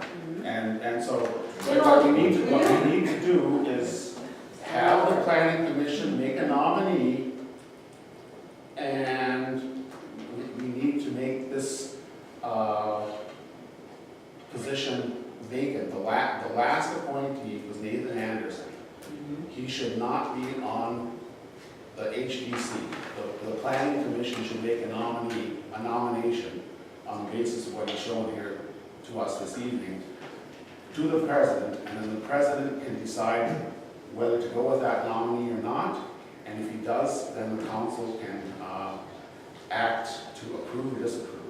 So you're telling us, because if we're gonna take the email and Sammy's word that she's the DDA, and you want us to say Dave was nominated by the park, okay, there's two. So now we got 3 at-large people. We cannot have 3. The last one that we appointed, Nathan, was you. So I'm gonna recommend that we make a motion. Let me finish here and see what everybody else thinks. Because you were the very last one, I'm gonna recommend if you want to be on the historic commission, that you need to submit your name and a letter to the planning commission for consideration to be on here, and then we'll be square. Absolutely not. That's the way I see it. This is the democracy. I mean, do you realize we're not following 25% of our ordinances? You look at ordinance number 140. There's another ordinance 140, and it's different from the other 140. There's another one. There are 2 different ordinances, same numbers. Some are missing, some weren't published, some weren't voted on, and you're saying we're going to uphold this ordinance? Well, if the clerk had been doing the clerk's duties, we wouldn't be in the state of confusion for 30 years. Now nobody knows who's supposed to do what, and you just want to have people.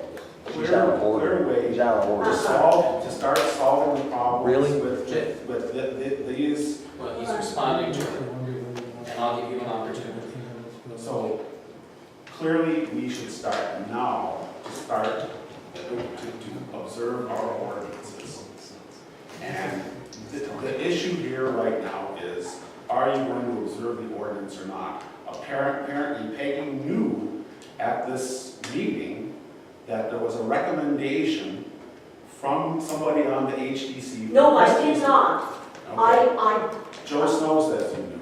He said I did, but You can't prove that. he might have given it to me when I walked in for that meeting that night, and I have always said, I want my packet the Friday before, because I don't read at meetings. This June 20th appointment was made in violation of the ordinance. And all the other appointments were made in violation as So well. we're arguing that we should observe our ordinances as we haven't done in the past. Nope. Let's start now.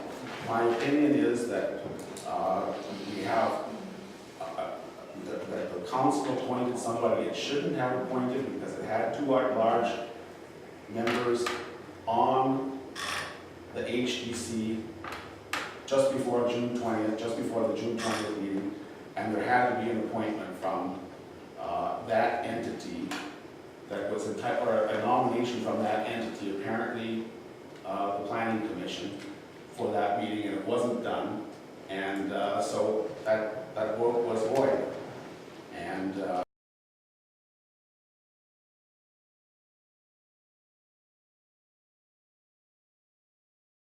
You want me to walk us through it, or, okay. So, when the audit review was done at the end of the fiscal year, because I didn't know I had to make entries related to equipment rental entries were not made for January or February. As a result, the major street fund ended with a deficit of $60,000, the local street fund ended with a deficit of $4,000, and the sanitation fund ended with a deficit of $4,200. And I have to go back and figure out why that was larger than I thought. So anyway, so we had 3 funds that were in a deficit position. We are required by the state of Michigan to provide the state with a deficit elimination plan. We have to notify them and then give them a plan. And so this series of entries would allow us to eliminate the deficits in all of those 3 funds. So the first entry, again, would be to transfer $45,000 in cash from the major street fund to the general fund, and that is in payment for equipment rental. I believe that general fund is owed something over $200,000 by the major local street funds for equipment rental. Similarly, the local street fund would transfer $10,000 in cash to the general fund, again, for equipment rental. So the next step would be for the general fund to transfer $61,000 to the major street fund. That would eliminate the deficit in a major street fund. Am I losing you?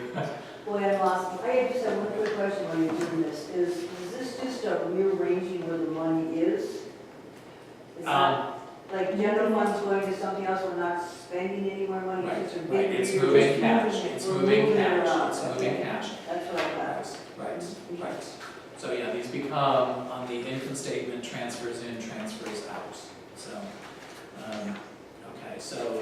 I think what that documentation, her audit report said we're now following general accounting standards required by the state.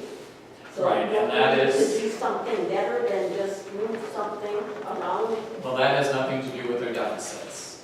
That's totally different. Well, we need to document why we're moving it. We shouldn't be moving 60,000 here and there and putting everything in the general fund. The general fund's gonna run out suddenly and. We're documenting it, again, if you look at page 5, that is your deficits in those 3 accounts, in those 3 funds. And those are the deficits we are required to take care of by law. If the general fund were to run out of cash, again, I mean, that has not happened, but again, both the major and the local street funds owe cash to the general fund for equipment rental. They never have enough cash to bring that down to 0. That will never happen because we just don't raise enough money in tax funds. Between Act 51, extra snowfall money and property tax, they will never do it. It's never happened, never will. So again,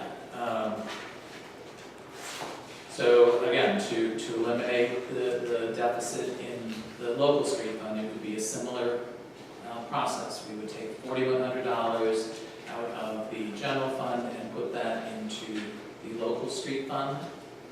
And finally, with the sanitation fund, we would take $4,300 out of the general fund and put it into the sanitation fund. So in essence, the general fund has received $55,000 in cash from both the major and local street funds, but they've transferred out approximately $70,000, $61,000 to major, $4,100 to local, and $4,300 to sanitation. So basically, net, the general fund would be out about $15,000. That's what they need to, again, eliminate those deficits. I'd like to make a comment here. When our other administrator resigned, and we weren't sure he resigned or not, I just want to go on the record saying that Dave stepped in without pay and kept things going, okay? So, I think he did a wonderful job, stepping in and doing that for that period of time. So, if there's some mistakes here and there, we're lucky to have what we have. So I want to just go on record saying you did a good job by Thanks, coming I'm in embarrassed. every single day. I'm embarrassed. It's one of No, those. but you did. We would have been in a lot of trouble if you Yeah. didn't come in and try to do something in the interim. Really, we would have been in big trouble, so I want to commend you for that. Okay, thanks. That's part of her. Thanks. Yeah. Thanks. And then can I make another, Please. okay, before we finish here, in Jackie's report, and I've seen this one before, maybe I haven't, I never read it, it says in here, and maybe I think I'll wait till we get to public safety. Okay. I'll wait for that, and then we'll talk about it. Right. So are there questions on this proposal?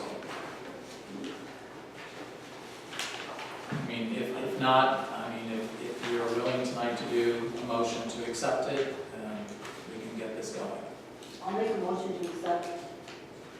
The state requires it, so I'll make that motion. And I'll second that, Dave. All right. And I'm going to do a roll call vote on this because it does require, although there's no money going out of the system, it does require cash being moved. So, Jim? Yes. Sharon? Yes, Kathy, Yes. Burge, Yes, Peggy, yes. and I'm a yes. Okay. But I think we should be looking at our budget because we're gonna run out of money. And we can shuffle things around. There was supposed to be a special fund for all you trustees that gave up your money. Where's your money? Is it in the general fund? Are we using it It's now covered what we just cover did. the deficit? It's just covered you what know? we just did. We have to account for the money that's coming out of one fund because you're not gonna be able to pay a different fund. We're shuffling. You But know. remember what I just said, we were left in the lurch when Mr. Tarvis went, and our president stepped in on his own and did the best he could, okay? And I think he did a darn good job, and if there was mistakes, we just need to reshuffle and move onward. Maybe I'd like to even talk about this now, because this really is financial. In this accounting report that you from Jack Melto, on page 3, second paragraph, it says in there, and that kind of caught my attention because it's under the Chairman of Public Safety. It says the financial statements referred to above do not include the volunteer fireman's fund, which should be included in order to conform with accounting principles generally accepted in the United States of America. The amounts that should be recorded are unknown. So should we start to do that if she's telling us that it's standard? We should have her come and explain what that would entail, and especially the fire department needs to know what that entails, because any funds that they raise would become the villages. And we would have, right, so if you want, we can have her at the next meeting. And this has been here for years and years and years, but I can ask her. Let me see, doesn't it say at the end too? I didn't read down any. Management has omitted the management's discussion and analysis and budgetary comparison schedules that accounting principles generally accepted in the United States of America require to be presented to supplement the basic financial statements. Such missing information, although not part of the basic financial statements, is required by the governmental accounting standards boards who consider it to be an essential part of the financial reporting. So, Could we have her come in? Right, yeah, let's have her come I in. think that would be the best way to It could be, understand. it could be because this was a review, not an audit. So, yeah, I think that would be a good I would thing. suggest a special meeting between you and the financial committee, and then you could always report to the trustee, to the Just a council. regular financial meeting, you could ask her to show up with the She's a whole good council. advocate. Yeah. And then everybody would Yeah, understand. But she works during the day, so we've got to fit her in, like maybe at night at a meeting would be better, Yeah. put her on there. Because I would just like to know what we should be doing, not doing, and Right. she's the professional here, and we should provide for She that. can do it. yeah. Okay. So, and then the final thing we did is, and I didn't have a chance to ask you, Jim, but would you be willing to serve on the finance committee? I would, except for the fact that you guys meet on Wednesdays and I'm like, We'll change Oh, our okay, day. we'll change our time. What time, what day or time is good for you? right now, Tuesdays, Thursdays, and Fridays are normally good, Any time during the day, or? pretty much. Okay. Do you want to do second Tuesday of the month? Okay. Yeah. Is 10 good? As long as it doesn't interfere with anybody I else. was gonna say we have a, He's got a yeah, schedule. let me look here real quick. Okay. You said second Tuesday? Second Tuesday. At what, 10 o'clock? Yeah, That's, we have- public safety. Yeah, we have safety at 10. Oh, okay. Yeah. How about Tuesday afternoon at 1? We have, We have streets at noon and 1. How about Thursday at 10? okay, Thursday. Thursday at 10. Second Thursday at 10? And you will post that day, you're the chairman? Yes. So we're gonna change the meeting here from the 13th to the 14th. Correct. Correct. For the finance. And you said it at 10? Yes. Yes. And I will ask if Jackie can be present at that.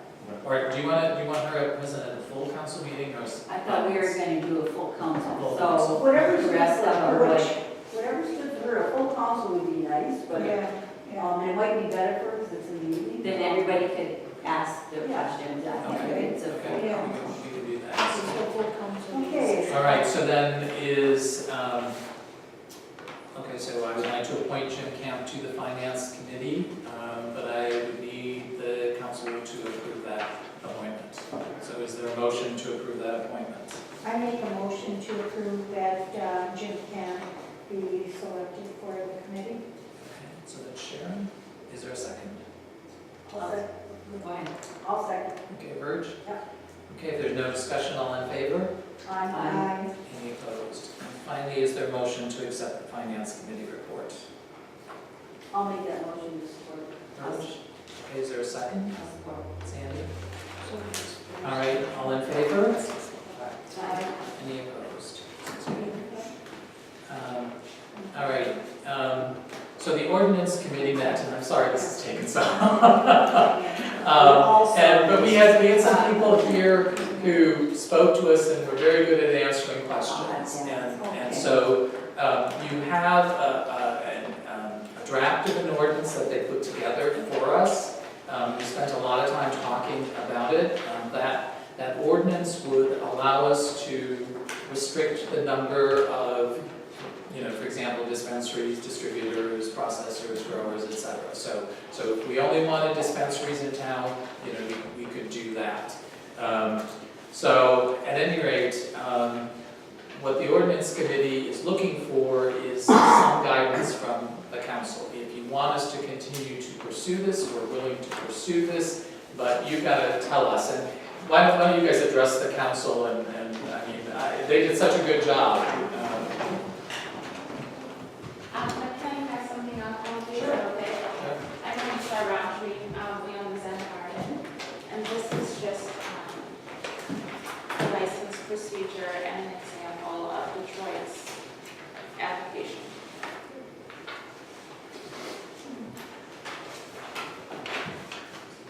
Can I ask you, who drew up this sample ordinance 148? You did? What did you base this on? It bases off the Lansing Lansing ordinance? Because I noticed well, we'll discuss it when you sit down, there's a couple of mistakes that are in contrast with the law. And I'll talk about that in a second.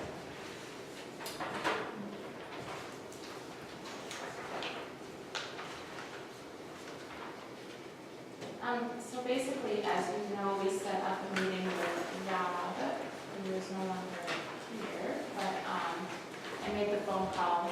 He said the appointment application and discussed with him opening the shop before we did. Northern Specialty Health is already existing across the street, and so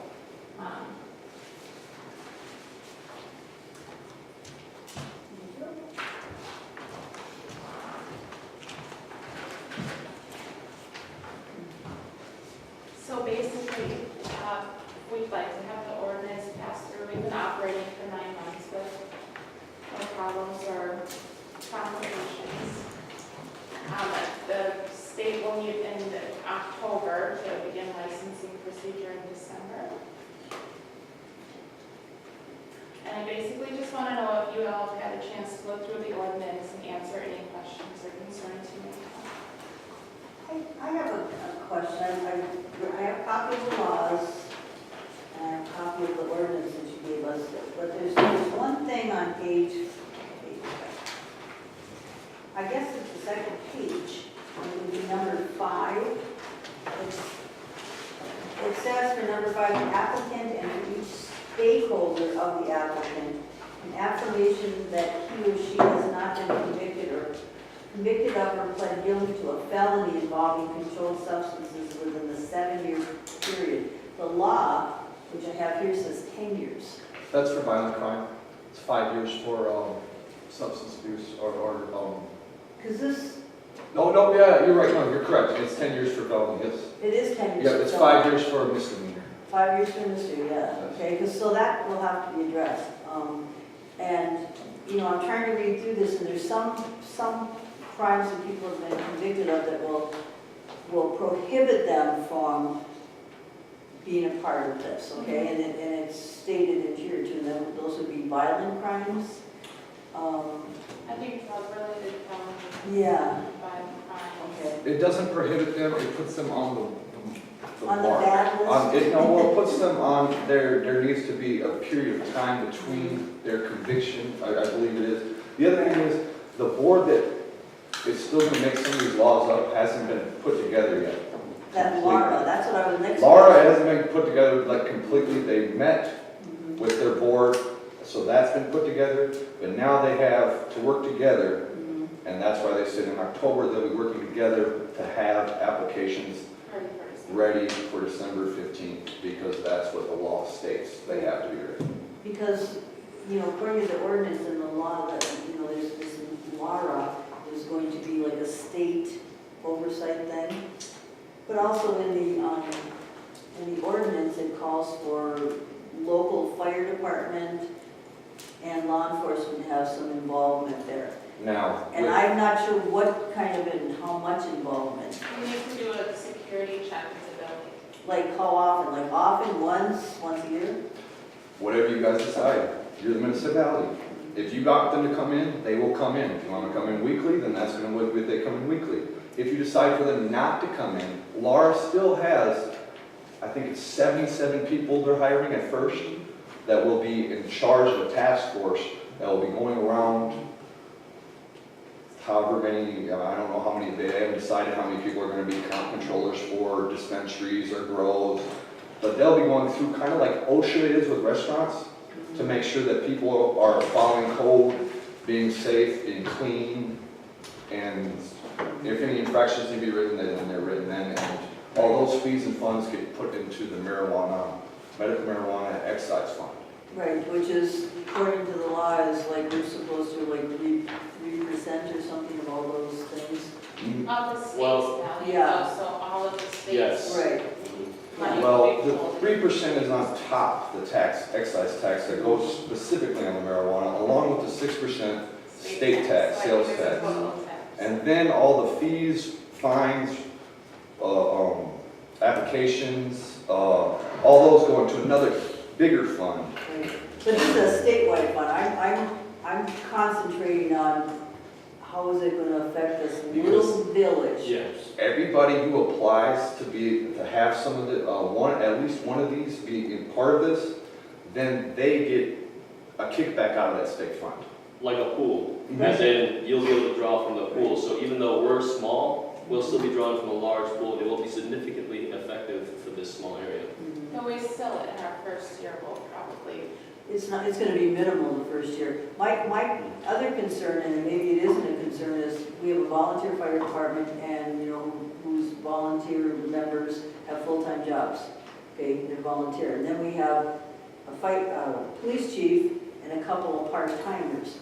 And we're spread real thin right now with what these guys have to do, especially our police department. I have some concern of what he's going to be, what he's going to have to do, to make this thing work. Okay, that's a concern I have because this, the state says we're going to get this board, we're going to have all these requirements, but if anybody has ever dealt with the state on anything, good luck with that.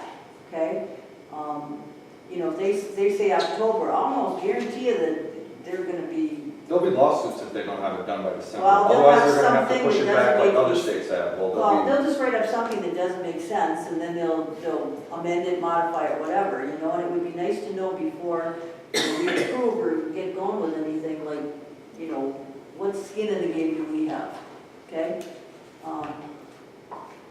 That was one of my concerns, because it says right here, the fire department and the chief of police have inspected proposed location for compliance with all laws for which they are charged with enforcement. I'd like to know what all laws mean.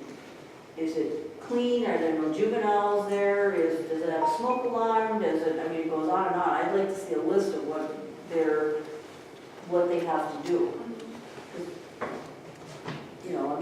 I would just like to know what skin we have in the game because, it could be a lot. We like to know those parameters. I bet you And it's would, just yeah. A matter of waiting for that committee to Yeah. establish their parameters, meeting with the municipality again to establish any additional parameters that are, continuing to where we are.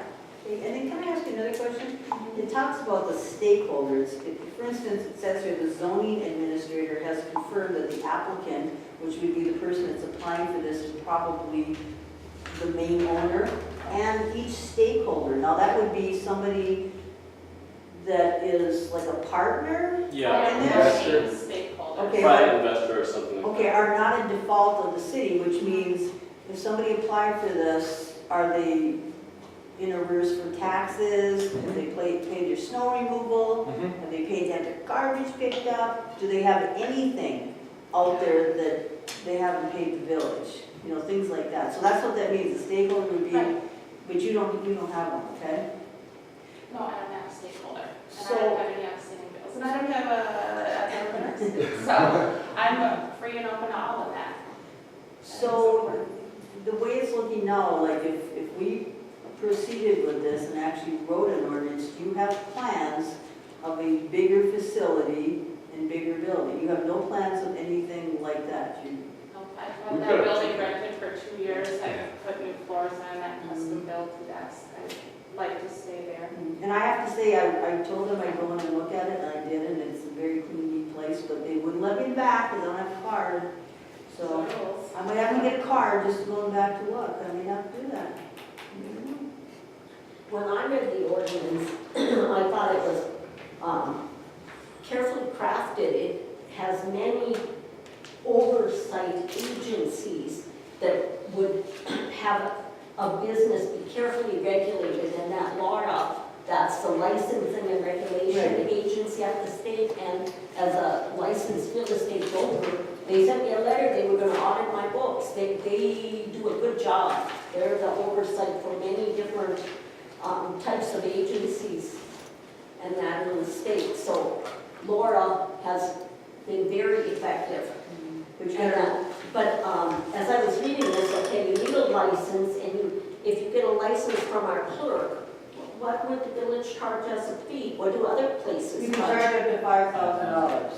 You cannot charge more than that. We would submit that because of the city, the condition of the city is, everything like that, it's going to be an annual fee. We would submit that you charge the full 5,000. It would also keep away anybody who's not serious about it, or anybody who doesn't want to run a business in the proper way would be more scared away of that larger fee. And then you have to really identify yourself, and the zoning administrator and the fire department and the police department, everybody's making sure you're adhering to the law and regulations. I had a question on you cannot be open to the public between 11 p.m. and 7 a.m. Why isn't it like 7 p.m. to 7 a.m.? I mean, that can be amended. Again, I was just modeling those things. Okay, I was just wondering about that. I could make a comment. I think code right now is 9 to 9. Yeah, there's a lot of, But maybe those people shouldn't be getting it. Shutting it. I think that's what their ordinance is. I have a question too, is in this ordinance here under F, where it says operation of medical facilities, it says, boy, I'd like to see this, because there's a couple of people that are trustees that have this issue right now with the patient-based person that has their 5 people. It says in here, no medical marijuana establishment shall operate in a manner including noise, dust, vibration, fumes, or odors, and I smell them, But from detectable outside to or normal. inside? Okay, here's what it says. Detectable to normal senses beyond the boundaries of the property on which the medical marijuana establishment is open. So no smell can come out of that property right there. But with respect, you were inside the building. And again, as she said, inside the building, you're going to smell it like. Oh, no, that's not what I'm concerned about. Outside the building, There they are make 2 carbon buildings, filters. 2 buildings that I'm aware of that I have smelled with my Italian nose. Yes. And when they're doing certain things, the smell is really, really strong. They make carbon filters to be able to cut that down. And again, people who are going to do a good job are going to know about it, take the precautions to stop that, and people who don't won't. You can do it, it falls under the nuisance ordinance. That's what most cities do for people who have problems with, if it smells, like per se, you got a big grow next to you, if you got an issue with it, you can call it your place. You can file a complaint, and it's considered a nuisance. Can we ask our chief if that's the case? I know there's been some issues with that. What? You know, like a patient-based, like building, house, whatever, where the fumes, the neighbors are complaining that the fumes from the marijuana processing or whatever are noxious. Is that something that if somebody called and said, my backyard stinks, I don't like the smell of something on this building, you could enforce? I guess we'd have to take a look at what ordinances we have in place. Okay, would it be a law or an ordinance? I believe it probably be under an ordinance. See, I don't think we have any ordinances No, about I think it would, stinks. I misspoke if I said law, then I believe there've been ordinances when I've read from other Michigan Yeah. towns or other. Have there States been will do. complaints? I have 5 residents. There's only been Businesses complaints on by the people side. that live in the houses but have not complained any further, Yeah. okay? Okay. It's like you go back out there and it's like, ooh, you know, it's because the smell sometimes can be anywhere from true marijuana to a skunk that's got a problem, Yeah. okay? As you guys well know, and sometimes it's overwhelming. Depending on the, Yeah. If it's filtered, fine. Yeah, it's filtered, As long as it's So many filtered. ordinances. I mean, it's just dispersed from the building, there's no consumption, nobody burns Right. marijuana there. No, we just don't want it to smell outside. We don't want people going out. Right, the but you're street. saying they aren't smoking within the building. You're not allowed. Oh, No. right, And, right. Or Yeah, there's consume no- anything in the building. processing is the smelliest part of it, and again, the Right. processing would be happening in a different area, not right beside the shops. Well, what's happening with processing now is in these providers' places, so they're. When it's drying yeah. and How many curing. of them? Yeah. Biggest smells pretty gross. You know what I'd like to Right. see in this law, that the law doesn't provide for it? I would like to see, if they're gonna pass this law, like I know states where they just have recreational and they have, a big dispensary and it's pretty regulated. If we're going to pass an ordinance that allows a dispensary, we've already got a lot of providers in this neck of the woods. Okay, so people with medical marijuana cards can go to a lot of different houses, apartments around here that are providing people. Now, where are these people gonna come from that are gonna go to the big dispensary? Is the volume of people gonna explode in this village? Again, with the average age getting above 45, which is arguably the people who are going to need it even more, they're the primary people you see going to dispensaries because they cannot find a caregiver. They don't have a young person who's willing to do it. They have a hard time finding a caregiver. Again, legally speaking, not saying that all the caregivers follow the law, they're not allowed to get rid of any product to anybody else besides the 5 people in their cards. So if you had a card, but you weren't my patient, I could not get rid of it to you as a caregiver. Right, but On a because legal of basis. HIPAA, we all know what goes on there. I mean, it doesn't Yeah, I'm take saying rocket by science to law, figure you that can't out. stop people from Right. being people. Right. But it would be against the law. Well, And of course it after the December 15th date, when they start handing out applications and this all becomes commercial, all this gray area in Michigan will no longer be a gray area. Yeah.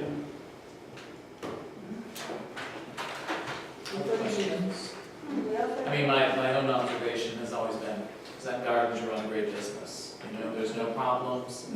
I do understand, one of the things we said is, we grew up in a generation where, use your brain on drugs. And so it's hard for us, to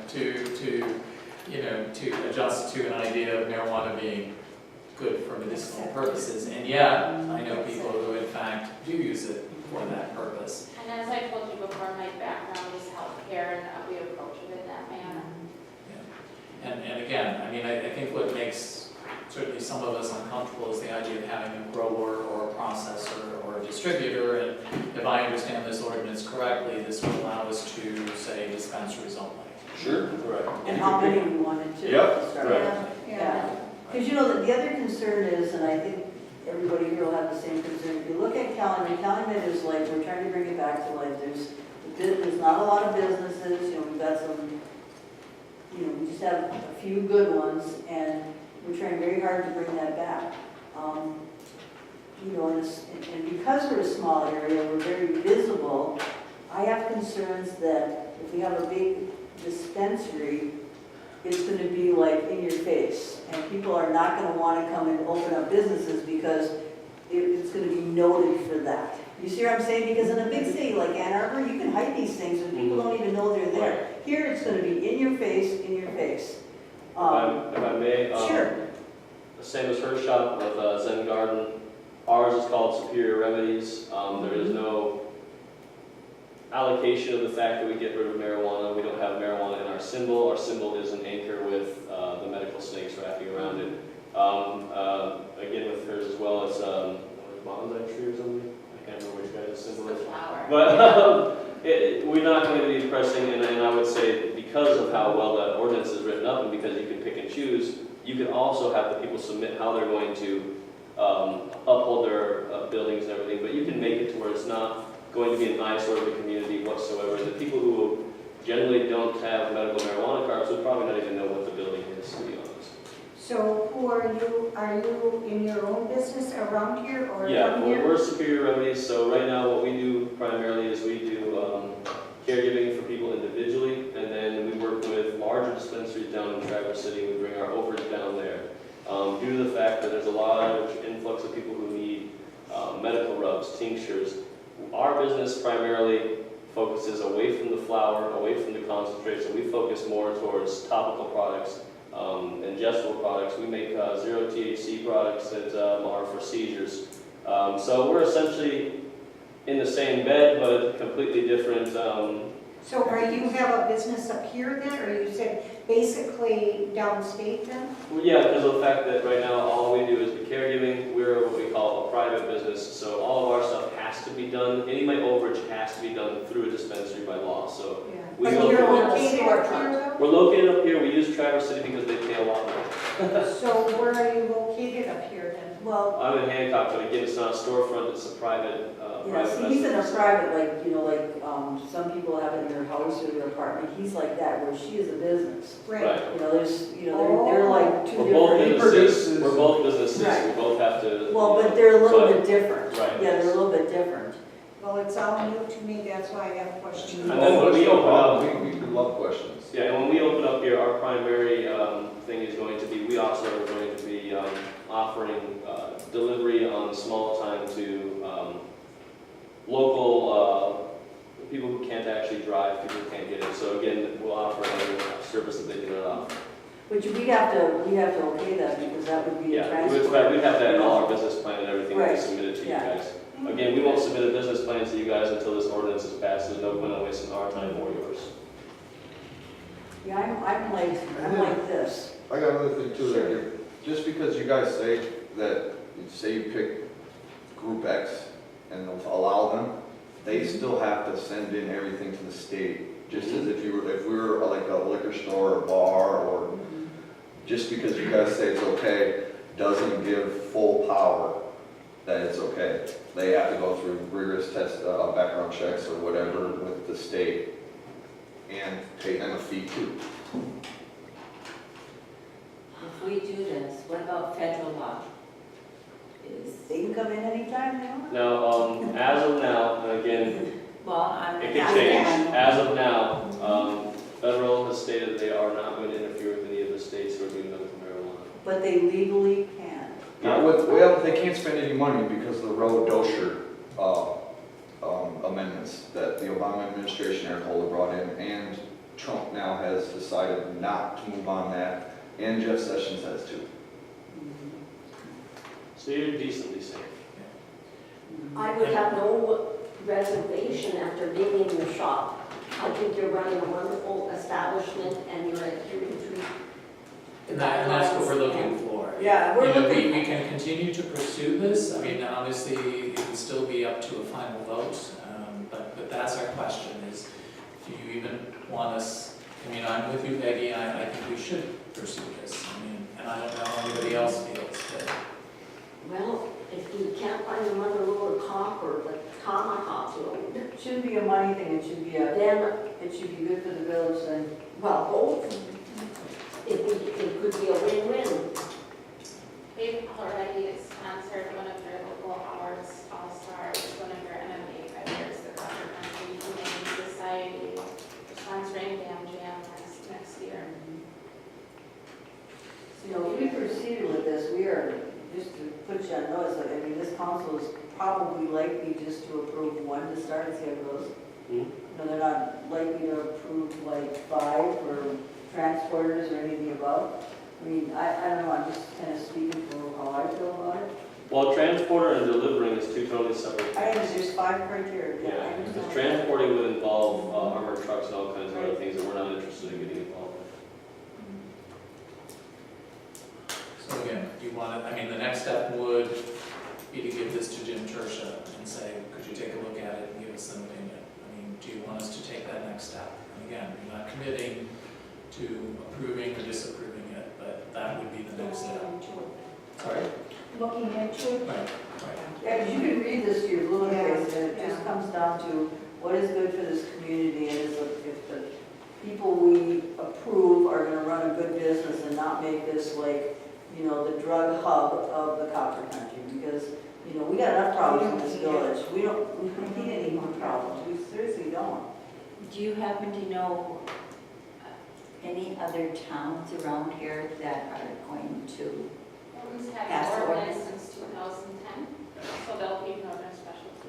Yeah, Holden County has it, right? Okay. Holden County has it. Do you know if Hancock has it? Hancock is not in there. I'm just wondering I think how many Lakeland, different right? towns around here that. No, the township does. I know Torch Lake Township has one. Yes. And I know that they're looking into it further, from what I've been told from other people in the industry that they're looking into it further, but I know they do have one on paper.